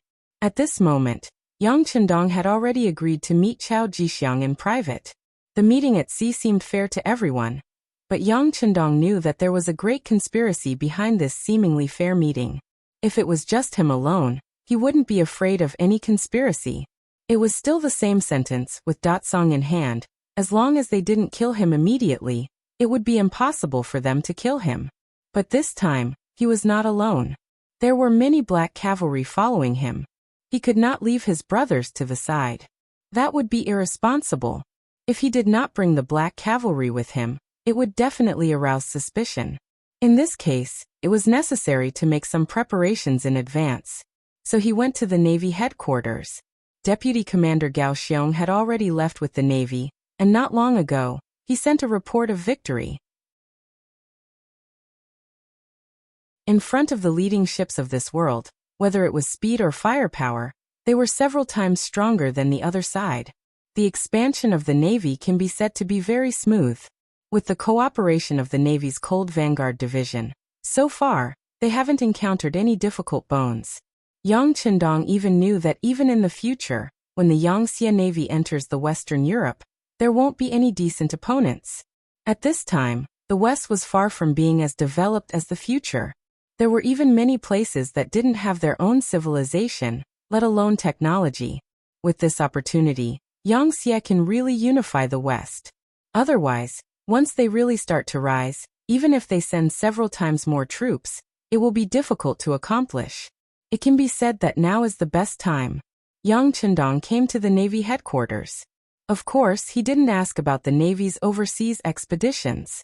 If there is any news, someone will report it to him. He came here to make some arrangements for the meeting with Chao Jixiang. Although Yang Chendong has already seen that this is a trap, he doesn't know how many people the other side has, how many preparations, and how many people are involved. He didn't even let people inquire about it, fearing that it will alert the enemy. That is, Yang Chendong dared to take such a big risk without knowing anything. I'm afraid that if he said that he is second, no one would dare to say that he is first. This time he came to the Navy to make the corresponding arrangements. Although he doesn't know the other side's means, he should prepare something that can't be neglected. Now in charge of the work here is the commander of the Navy's Cold Vanguard Division, Nie Tong. He is also one of Yang Xie's old men, and also one of Yang Chendong's trusted Navy generals. In the room of the commander-in-chief of the headquarters, Yang Chendong and Nie Tong sat facing each other. After that gaze constantly scanned Nie Tong's body. Nie Tong's forehead was oozing with cold sweat. Today, with Yang Chendong's power, few people can face him calmly. Perhaps only people like Yu Qian who have a lot of experience can do it. Can I trust you? These words caused Nie Tong to stare blankly for a moment, before he abruptly stood up. With an incomparably confident tone he said, "Sixth young master, this subordinate is at your beck and call. I am willing to serve you at any time." From the results of the investigation of the Intelligence Department, the Navy's department is still very pure. There is a war to fight, there is something to do, there is no time to think about other things. Coupled with the investigation of the Intelligence Department, Nie Tong has won his trust. Very good, Commander Nie. This king asks you what is the largest speed of the warship in the Navy. The so-called speed refers to the speed of the ship at sea. About 1 knot is equal to nearly 2 kilometers. For example, the speed of the Ming Dynasty ships is about 5 or 6 knots, which is equivalent to about 10 to 12 kilometers per hour. For example, the speed of the later Liaoning warship is 29 knots, which is less than 60 kilometers per hour. Because the Yangtze Navy ships use steam cars, now the maximum speed can reach between 10 to 12 kilometers per hour. Just in terms of speed, it is twice the speed of the opponent.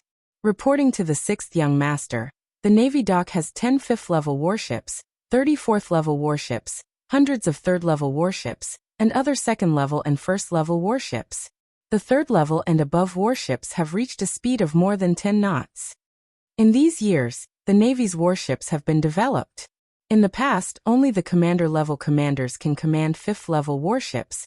Because of the emergence of 6th-level warships, now it has become the division's exclusive use. And so on, the Navy has become many times stronger than before. Good. Hearing that there are so many powerful ships, Yang Chendong is very satisfied. He decided to use all of the 3rd level and above warships. Although it seems a bit exaggerated, one of Yang Chendong's rules of conduct has always been to not do anything. Besides, this time there is still a naval battle to fight. No one knows what Yang Chendong and Niatong talked about in the end. Everyone only knows that for more than an hour, the door of the room was not opened. In the end, Yang Chendong left with satisfaction. The Navy dock is a first-class military secret location. Without permission, even the Yang family's servants have no way to get close. Based on this point, this trump card has become a secret, and there is no need to worry about it being known by others. The only one who really knows the plan is Niatong. The other members of the entourage only know that there is a sea mission. As for where they are going and what they are going to do, it will only be revealed at the last moment. After a trip to the Navy headquarters, Yang Chendong returned to the palace and went to the telegraph office. Except for the director Wang Shan, who is still inside, the other staff have been temporarily exiled for various reasons. Even if the servants around him can betray him, Yang Chendong really can't casually trust other people now. After leaving Wang Shan, the two of them operated the telegraph for a while. After doing this, Yang Chendong stretched and said to Wang Shan, "Wang Shan, this time you stay at home. You don't have to go out with me." No, this subordinate is not talented. I am willing to follow the young master until death. Wang Shan suddenly stood up and said with an unquestionable voice. Although he now has a faint feeling that this sea trip will be very dangerous, he still wants to follow Yang Chendong. Everything he has today is all thanks to Bugnam of Gojoseon. Now that there is danger, how can he shrink back? Okay. Thinking that many things can't be done without Wang Shan's help, Yang Chendong nodded and agreed after a little hesitation. Then he got up and patted Wang Shan on the shoulder and said, "If that's the case, you must be careful on this trip." "Yes, young master, this subordinate will be careful and won't let you down." After a series of arrangements, the next problem is the follower. Although Beta Persei took the time to come from the hospital to the palace and asked to follow, Yang Chendong still happily refused. "Beta Persei, your mother-in-law is sick. Now is the time for you to perform well. Besides, you have followed me many times. This time won't make a difference. Don't go this time, just let." Yang Chendong's gaze moved between Yang Wu and Yang Lu, who were standing on the side, and finally fell on the latter. "Let Yang Lu follow the young master." "Yes." Yang Lu was overjoyed, but his face did not change. Instead, he looked at Beta Persei and promised, "Second brother, don't worry, I will be fine with the young master." Then okay. Beta Persei saw that Yang Lu took the initiative to stand up, and this was the young master's idea, so he did not fight for it. After all, they were all servants, and he couldn't be the only one to enjoy the good things. He also needed to give others a chance. After deciding on Yang Lu's follower, Yang Chendong personally appointed the third captain of the Black Cavalry, Badeo Jiang, and asked him to bring 500 Longwei with him. The matter was settled. Regarding Yang Chendong only bringing 500 Black Cavalry, whether it was Beta Persei, Yang Wu, or Yang Lu, all showed faint doubts. Obviously, the Black Cavalry now had 5,000 people, and only 500 people were too few.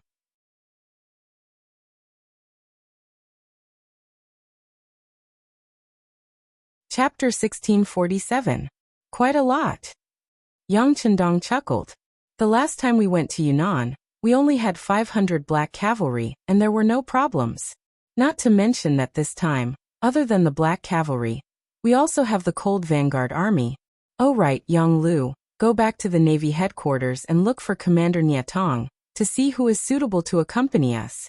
We don't need too many people, just a battalion of 500 people will do. Yang Lu, who was called out, was very excited and quickly agreed. He did not expect that Yang Chendong would value and trust him so much. At this time, his mentality was shaken. Is it really good for him to go against his master who trusts him so much? Yang Lu did not immediately go to the Navy headquarters. Instead, he first returned to the small courtyard and saw Yang Ying. Master, there is no turning back. Now that your matter has been revealed to the Emperor of the Southern Ming Empire, it is impossible to stop even if you want to. Besides, Yang Chendong has no one by his side right now, so he thought of you.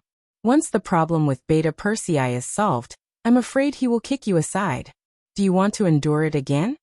As the person Chao Jixiang sent to Yang Lu's side, Yang Ying naturally would not allow things to stop halfway. Hearing these words, Yang Lu nodded continuously. He just could not bear it. In fact, he did not have the intention to stop the plan. Otherwise, he would not have discussed it with Yang Ying, and would have directly confessed to Yang Chendong. Now that he got the answer he wanted, he nodded vigorously and said, "That's right, this is my opportunity. I must grasp it." In the Navy headquarters, Yang Lu's figure appeared. Commander Niatong, who had already received the news, was personally accompanying him. Then a battalion commander called Wang Nanhu was called. No one knew that Wang Nanhu had already been bribed by Yang Lu. This was also an accident. When Yang Lu was still managing the intelligence agency in the Southern Ming Empire, he received news about Wang Nanhu. This person was actually an early spy that the Southern Ming Brocade Guard had sent to Crimson City. However, what was unexpected was that ever since Wang Nanhu entered Crimson City and Cold Front, his attitude changed rapidly. He actually took the initiative to cut off all ties with the Southern Ming Empire, and changed his name from Wang Hunan to Wang Nanhu. Even though there was only a difference of one word, it was very difficult for the Southern Ming Empire's embroidered uniform guard to find someone. The defensive measures of Crimson City were simply too strict. Who knew how many spies had been sent out over the years, but all of them either went missing or were captured and killed. If Chao Jixiang and Yang Xie hadn't started working together and provided this list, Wang Nanhu might have hidden for the rest of his life and become a real Yang Xie. Wang Nanhu was not the only one on the list.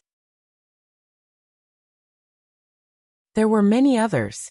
However, most of them could no longer be found, or it could be said that they had hidden themselves very well. On the other hand, Wang Nanhu, whose name was reversed, was too easy to recognize, which was why Yang Lu had discovered him. It was because of this that Yang Lu named Wang Nanhu.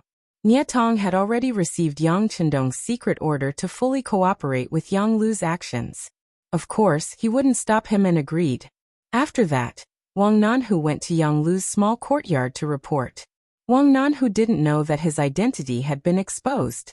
Over the years, he had even forgotten that he was a spy of the Southern Ming Empire's embroidered uniform guard. It was because he had been very happy over the years in Crimson City. This was because he had confirmed the strength of the Yang Xie. He was also certain that only the Yang Xie could truly let the Han people live a luxurious life without worrying about food or clothing. Over the years, Wang Nanhu had also done his best to integrate himself into this life. Because of his efforts, he had now become a battalion commander of the Navy's Cold Front. It could be imagined that his future was bright and promising. When he came to the small courtyard with this thought, he first saw Yang Lu sitting on the chair. He knew that this was one of Bugnam of Gojoseon's most trusted servants. He immediately gave a military salute and said with an excited tone, "The Navy's Cold Front's 1st Army's 1st Division's 3rd Regiment's 2nd Battalion Commander Wang Nanhu has come to report. Leader, please ask for instructions." Your spirit is not bad." Looking at Wang Nanhu, who was standing there like a pine tree, Yang Lu chuckled. This was considered a compliment. Wang Nanhu, who was in his 30s, also laughed embarrassedly. But Yang Lu's next words made him suddenly feel as if he had fallen from heaven to hell. His whole body was covered in a layer of cold sweat. "But I don't know, seeing you like this, what will Chao Jixiang's guild think?" Yang Lu, who seemed to say this casually, stared at Wang Nanhu without turning his gaze away. Like a thunderclap in his mind, Wang Nanhu suddenly realized that he once had another identity, a secret agent of the Southern Ming Empire's embroidered uniform guard. At this moment, the past flashed through his mind like a movie, causing his face to turn red and white. Wang Nanhu was still struggling as his expression kept changing. He was betting that Yang Lu was trying to trick him. Perhaps this was a test before he was given a mission. Therefore, he tried his best to calm himself down. Then he chuckled and said, "Chief, what are you talking about? This subordinate doesn't understand." Seeing that Wang Nanhu was still struggling, Yang Lu laughed and said, "Is that so? That's right, Wang Nanhu can't understand, but Wang Hunan should be able to, right?" Boom. Another thunderclap flashed through his mind. At this moment, Wang Nanhu no longer had any illusions. Even his real name was found out. This was no longer a coincidence. The other party already knew his true identity. Since the other party already knew, Wang Nanhu didn't deny it. Instead, he looked around and thought that there must be soldiers lying in ambush. He should be taken down soon. Alright, there's no need to look around. There's no ambush. I'm the only one who knows your current identity. Of course, Yang Lu could tell what Wang Nanhu was thinking. He smiled casually and threw another bomb. "Wang Nanhu, I know that you really want to cut ties with the Southern Ming Empire, so I can give you a chance. Not only will your identity not be known by others, but you can also be a true Yang Xie from now on. No one can talk about your past." "What do you need me to do?" Wang Nanhu's eyes were filled with hope again. "You don't need to know now. When I need you, you just need to do as I say. Don't tell me you still don't trust me." Yang Lu's tone was profound. "Alright, then I'll listen to your orders." Wang Nanhu agreed because he knew Yang Lu's identity. He really hoped that his relationship with the Southern Ming Empire could be severed. Now that the opportunity was in front of him, he naturally had to seize it. Very good. Seeing that Wang Nanhu agreed, Beta Persei finally had a smile on his face.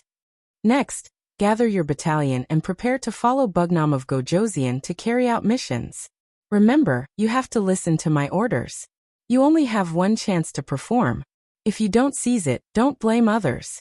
Please don't worry, Chief. I will definitely seize the opportunity." Wang Nanhu said without hesitation. In the Imperial Palace of Crimson City, Yang Chendong appointed a commander named Wang Nanhu.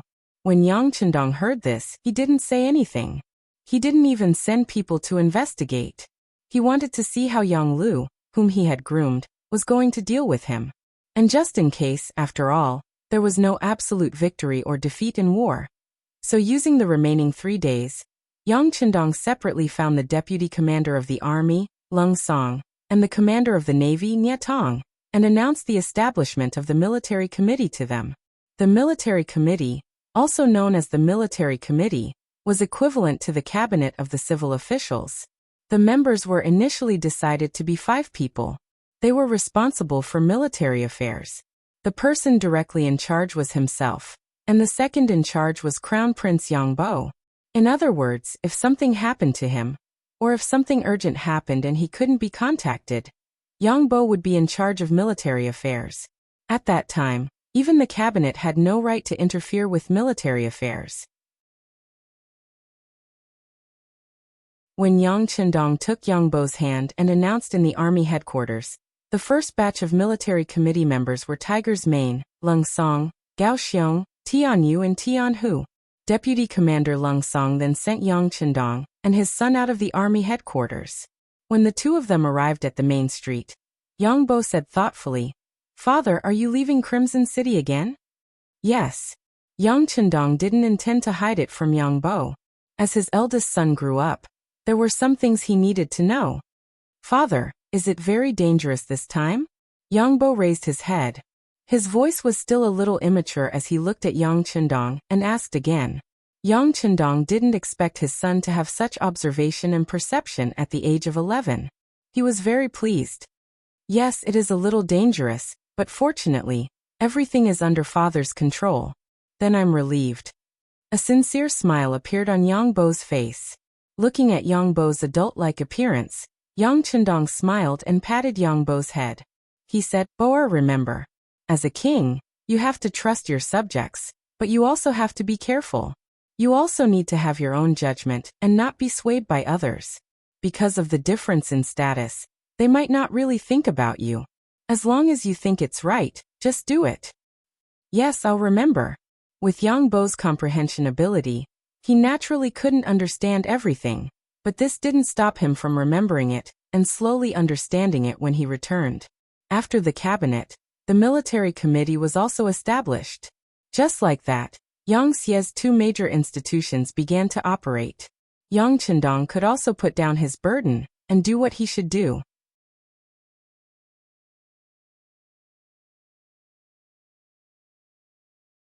Chapter 1648. On the morning of the third day, Yang Chendong told Hu Yan and the others that he needed to go out and would be back in a few days. Then he walked out of the palace with firm steps facing the rising sun. Outside the palace, Ba Daojiang and the 500 black cavalry were already in formation, waiting for orders to set off at any time. According to fourth brother Yang Yang, this meeting with Chao Jixiang was a very secret matter, so they couldn't let more people know about it, in case the news was leaked. So Yang Chendong really didn't tell anyone.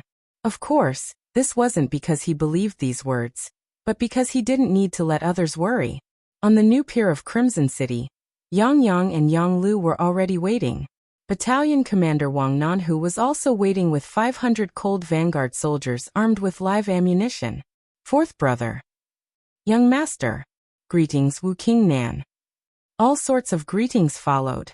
Yang Chendong's expression was calm as he looked at Yang Lu and asked, "Is everything ready?" "Young master, everything is ready. We can set off at any time." Yang Lu suppressed the excitement in his heart. "Good. Then let's set off." Yang Chendong nodded and walked towards the nearest Class 5 warship. This time, in order to not attract attention, Yang Lu didn't bring a Class 6 warship. Instead, he chose the Class 5 warship in front of him. Soon the black cavalry boarded one by one. Then the ropes were retracted and the three warships left the pier. At this time, at the pier, Nie Tong was leading the 1st, 2nd and 3rd regiments of the 1st Division. Because outsiders were forbidden from approaching the pier, no one knew that they had left. In addition, the 4th Regiment was left behind to guard the pier. From the outside, it didn't look any different from before. On the sea, a total of 3 Class 5 warships were heading towards Fuzhou from Crimson City. At the harbor built by the Yang faction in Fuzhou, Chao Jixiang, dressed in casual clothes, walked into a medium-sized ship. The embroidered uniform guards who had long since taken control of everything on the ship also set sail, heading towards Crimson City. Behind their ship, 2 ships that looked like fishing boats were tailing them. Relying on the high-powered binoculars in his hand, he seemed to be hanging several miles behind them. Because the distance was too far, it did not attract Chao Jixiang's attention. Or rather, Chao Jixiang's attention wasn't on his side at all. Ever since he entered the cabin, he had been looking at the radio in front of him. An intelligence agent sent by Yang Lu was fiddling with it. He knew nothing about radio stations. He only knew that it was very powerful and could transmit information from thousands of miles away. Chao Jixiang, who was sighing at the miraculous nature of this item, was waiting for the fish to take the bait. As for safety, he was not worried. Yang Lu had arranged everything. As for whether or not he would be cheated, he was carrying the imperial edict personally written by Zhu Qizhen of the Ying sect. It was about Yang Lu succeeding Yang Chendong and becoming the Bugnam of Gojoseon. Presumably, there were people who were more anxious than him. If Yang Chendong didn't die, Yang Lu wouldn't be able to ascend the throne. Right, Yang Lu now had another name, Yang Shenming. This meant that he was willing to submit to the great Ming dynasty. It could be seen that in order to ascend the throne, Yang Lu was really going all out. As for whether or not Yang Lu would lie to him, it was basically impossible. He wouldn't tell such a big lie just to deal with her, would he? Furthermore, he even asked Yang Chendong to cooperate with him. Did he really think that he had an important identity? Eunuchs, in the end, weren't even considered complete people. They were even looked down upon by many people. Even if some people tried to curry favor with them, it was only because of the emperor's face. If they really left the emperor's favor, eunuchs wouldn't even be worth a fart. Chao Jixiang was waiting for news. Yang Chendong's level 5 warship was also heading towards the predetermined location. The level 5 warship's speed wasn't slow. It braved the wind and waves all the way, quickly approaching the destination. It was only 180 kilometers in a straight line. In the future, it would only take 80 minutes to reach the destination. It was impossible to be so fast now. However, it would only take 10 hours to reach the destination. Not to mention, the destination wasn't Fuzhou, but the sea outside of Fuzhou. Therefore, in just 8 hours, Yang Qindong and the rest arrived at the predetermined sea area.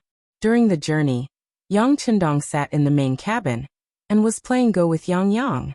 Ba Daojiang and the rest were watching and learning from the side. It was precisely because Yang Qindong loved Go that the few servants around him were not bad at Go. Even Beta Persei, that big brute, was quite accomplished in Go. There was no need to talk about Yang Lu. He had more time than Beta Persei and studied Go more deeply. At this moment, he was watching the game from the side. Yang Qindong's Go skills were also not bad.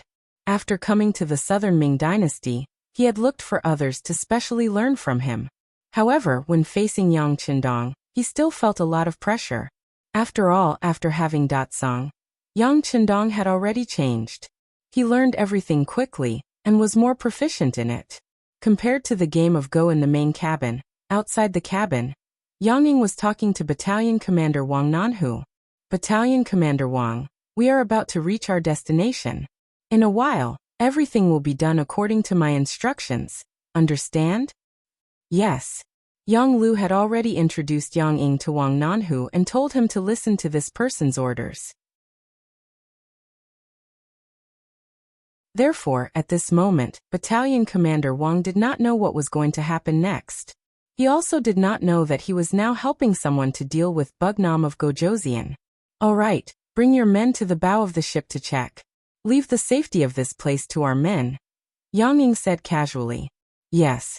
Wang Nanhu replied again, and turned around to take away the 33 soldiers guarding here. It was a full platoon of cold front soldiers. When he came, he knew that Yang Lu had arranged for other people to board the ship to take care of Bugnam of Gojoseon's safety. He also saw that they were wearing the Navy's cold front uniform. Because everything was arranged by Yang Lu, he did not ask any questions. There is a military rule in Yang Xie's army, don't ask what you shouldn't ask. But Wang Nanhu did not know that these 33 cold front soldiers were not sent to protect Bugnam of Gojoseon, but to harm Bugnam of Gojoseon. They have been missing for a long time, and even Yang Xie's intelligence department could not find them. Among the 33 people, the leader was Kitamura and Yui Suzuki, followed by a group of Jonin and Chunin. In order to prevent being discovered by others, they deliberately put something in their shoes to make them look as tall as Han people. What happened outside, the Black Cavalry did not know, because not long after they boarded the ship, Yang Qindong strictly ordered the Black Cavalry to stay in the main cabin with him. This order was given in front of Yang Lu, and he also explained that the cold front soldiers should also be trained. So far, the 30 Black Cavalry soldiers on the main ship did not go out, which made it convenient for Yang Ying to do all the things outside. Yang Lu intentionally stayed in the main cabin to calm Yang Qindong's heart. He didn't make any small movements, and was also monitoring the words and actions of the other Black Knight Dragon guards. A total of 3 battleships came, but most of the Black Cavalry soldiers and Cold Front soldiers were arranged in the other 2 battleships. Now there are only 30 Black Cavalry soldiers, and a platoon of 33 Cold Front soldiers led by Commander Wang Nanhu on the main ship. In contrast, Yang Lu arranged a total of 100 ninjas on the main ship. Just in terms of numbers, Yang Lu already has the advantage. The cautious Yang Lu did not act immediately. He knew the strength of the Black Cavalry, and the Cold Front soldiers were just temporarily kept in the dark. Once they know what happened, they will immediately become his opponents. Without full confidence, he will not act immediately. Yang Qindong seemed to be completely unaware of what was happening outside. He was still playing Go with his 4th brother, Yang Yang. In the end, he won 3 games. This is already giving a lot of face to his 4th brother. Yang Yang also knew what was going on. He couldn't help but laugh. 6th brother, your 4th brother is not your opponent. You are still the best. Haha, 4th brother, you're too modest. If you weren't so impatient, we might have won this game. Yang Qindong seemed to be talking about the chessboard, but it also seemed like he was pointing out something in a roundabout way. When these words fell into Yang Chendong's ears, he didn't know why, but his face tightened. He always felt that Yang Chendong's words were pointing at something. Fortunately, at this time, Yang Ying walked into the main cabin and said, "Your Majesty, Chao Jixiang's ship has arrived." "Oh, he's here? Haha, that's great." Yang Yang got up very happily. For him, being able to instigate the defection of such an important person like Chao Jixiang was naturally a great achievement.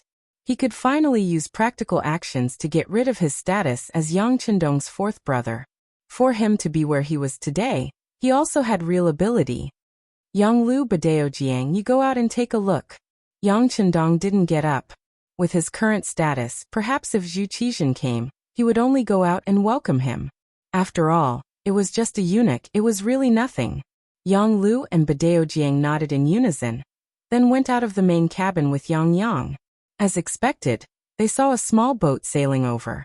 In the distance, Chao Jixiang, who was wearing clothes embroidered with fierce dragons, appeared in front of them under the protection of more than 10 imperial guards with embroidered spring sabers at their waists. "That's right, it is Master Chao." When he saw the person, Yang Yang's smile grew wider.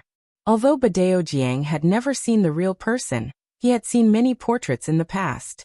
In addition, Yang Yang had verified the identity of the other party, so of course he didn't suspect anything. He nodded, then turned to enter the cabin and said, "Sixth young master, it is Chao Jixiang. Let's go on board to discuss." Yang Chendong nodded. His expression didn't change at all. But if one looked carefully, one would be able to see that he seemed to have sighed softly, but no one knew what it was. That was a pity.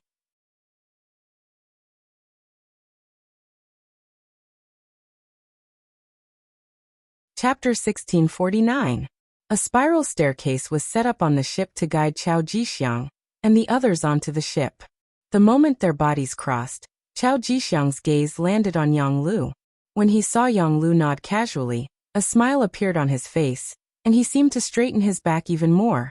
With a total of 12 embroidered uniform guards, Chao Jixiang boarded the Yang family's 5th-grade warship under the protection of Wen Jing's command. Before entering the main cabin, he was stopped by Ba Daojiang and searched. Chao Jixiang was very cooperative with all this. He didn't bring any weapons with him. He probably knew that he wouldn't have a chance to assassinate Bugnam of Gojoseon, even if he had a weapon. In the main cabin, Yang Chendong sat there unhurriedly drinking tea. Yang Chendong excitedly led Chao Jixiang into the cabin. When he saw Yang Chendong, Chao Jixiang hurriedly bowed respectfully. "This servant greets His Highness Bugnam of Gojoseon." "Haha, Mr. Chao, I trust you have been well since we last met." Yang Chendong raised his head with a smile on his face. The two of them had crossed paths when they were in Baiming. At that time, Yang Chendong was a head above Yang Chendong. Now that so many years had passed, he was still a head above Yang Chendong. Chao Jixiang couldn't help but blush when he heard Yang Chendong's words. However, when he thought about how Yang Chendong might become his prisoner, he could step on Yang Chendong's head and do whatever he wanted. He suppressed his embarrassment and said respectfully, "Bugnam of Gojoseon is wise and mighty. How can this servant compare to you? If there was a eunuch's greatest skill, it would be flattery. As long as you wanted to hear it, you would listen to it. Otherwise, how could you make the emperor happy and entrust them with important tasks?" Yang Chendong, who already knew this, didn't believe Chao Jixiang's words at all. Thus, his expression didn't change as he said, "All right, don't show your tricks in front of this prince. Let's get down to business." "Yes, His Highness Bugnam of Gojoseon," Chao Jixiang replied and stood there with a bitter expression.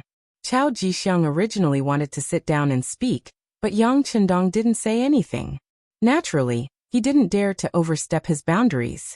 At this time, he could only stand and speak his request.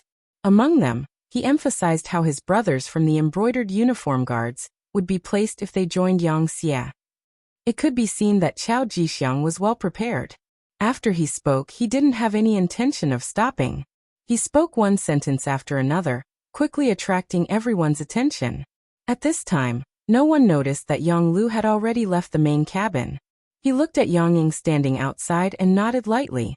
Then he returned to the main cabin as if nothing had happened.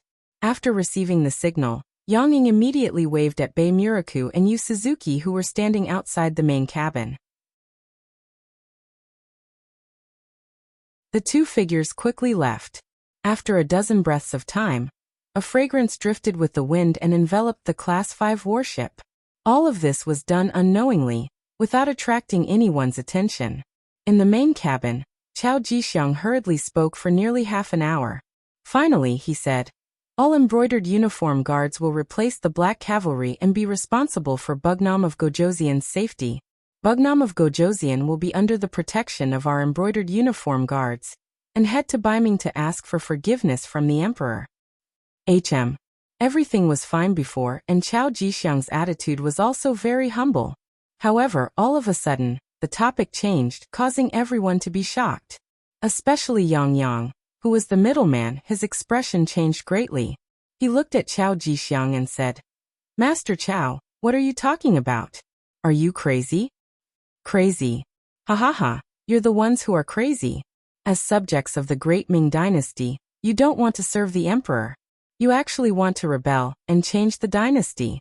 You need to have the ability to do so. Now that I am here, you should quickly surrender without a fight."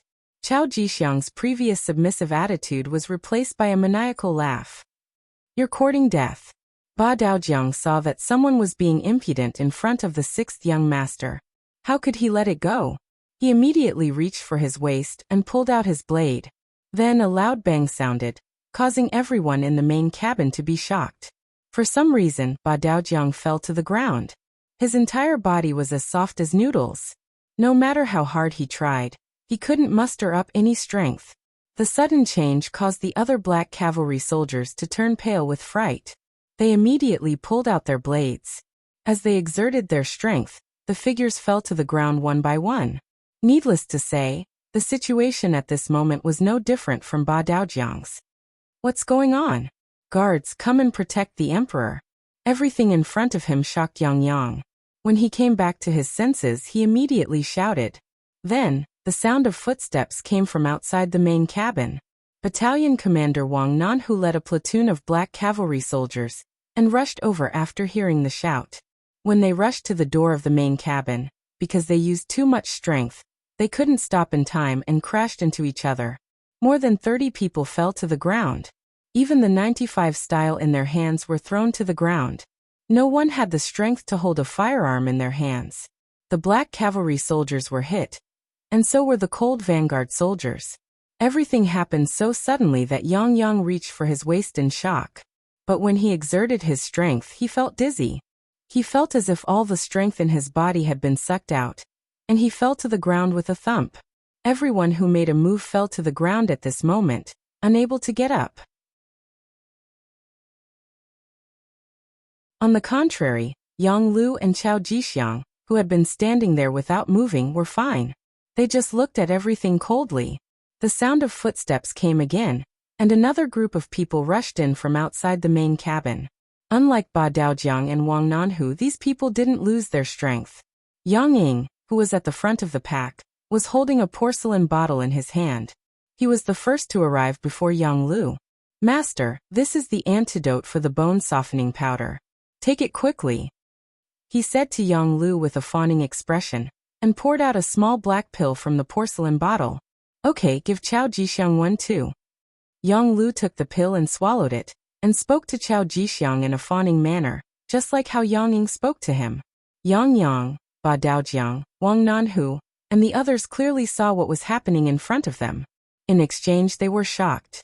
After some time, Yang Yang, who was lying on the ground, finally opened his mouth and said, "Yang Lu, you slave, what are you doing? Do you know what you are doing?" "Of course I know. I am doing my duty as a subject. I am pledging my loyalty to the great Ming Dynasty's emperor." At this moment, Yang Lu was like a ferocious tiger that bared its fangs, and he roared at Yang Yang. With this shout, Yang Yang was stunned. He couldn't accept this. Even if he was lying on the ground and couldn't move, he still felt like he was in a dream. It wasn't just Yang Yang who couldn't understand. Ba Daojiang, the Black Cavalry, Wang Nanhu, and the Cold Spear warriors couldn't understand either. Was this still Bugnam of Gojoseon's most trusted servant? What was he trying to do? Didn't he know that this was equivalent to betraying Bugnam of Gojoseon? This was an act of killing one's master. For a moment, everyone's first reaction was to quickly look at Yang Chendong, who had been sitting there motionless all this time. The trust they had for a long time made them place all their hopes on the king. Not only Ba Daojiang and the others, but even Chao Jixiang and Yang Lu also looked at Yang Chendong. They wanted to see what this person could do in the face of such a hopeless situation. Other than becoming a prisoner, what else could he do? Sigh. With a long sigh, Yang Chendong didn't let everyone down. He finally opened his mouth. With a sigh, Yang Chendong slowly raised his head. His face was very calm, and he still had the appearance of having the pearl of wisdom in his hand. He was not as surprised as Yang Yang and the others. Instead, he slowly opened his mouth and spat out 3 words. Why? This question was obviously directed at Yang Lu. He was asking why Yang Lu betrayed him. Facing Yang Chendong's deep gaze, Yang Lu didn't know why, but he actually felt a little nervous. His heart started to beat faster, and he couldn't help but take a few steps back. This was the power of a dying tiger. Master. Yang Ying hurriedly stepped forward and supported Yang Lu, who was retreating. At this moment, Yang Lu felt that his performance just now was very embarrassing. But who could be blamed for this? For many years, he had been following Yang Chendong blindly. He had always been a servant. Now that he was suddenly going to be the master, he needed some time to adapt. Yang Lu, who had regained his footing, no longer looked at Yang Chendong's threatening gaze. Instead, he shouted as if he was venting his anger. Why? You still have the nerve to ask me? We are all servants, but Beta Persei is valued and is by your side every day. Yang Sangui is the director of the Security Bureau and has great power. Yang Si is the logistics minister and has great power. Even Yang Wu is your spokesperson in Qiqian City. No one dares to look down on you and has to curry favor with you. But what about me? With another loud shout, Yang Lu continued to vent his anger. I only married a few concubines and received some monetary gifts, but I was scolded by you in front of everyone. Then you threw me to the southern Ming kingdom and didn't care about me. Yang Yang is suppressing my power, and Yang San is watching my every move. Most of the time, no one listens to what I say. We are all servants, and we all work for the Yang family. Why is there such a difference in treatment? May I ask, if I don't rebel against you, do I have any other choice? You're tuning in to the Li Mei's Sword of Destiny YouTube channel. We're so grateful for your support, and don't forget to subscribe to join us on this incredible journey through captivating stories. Your generosity through donations truly makes a world of difference, as it's the primary source of revenue that allows me to expand and enhance this channel for you. Thank you from the bottom of my heart for being a part of this adventure.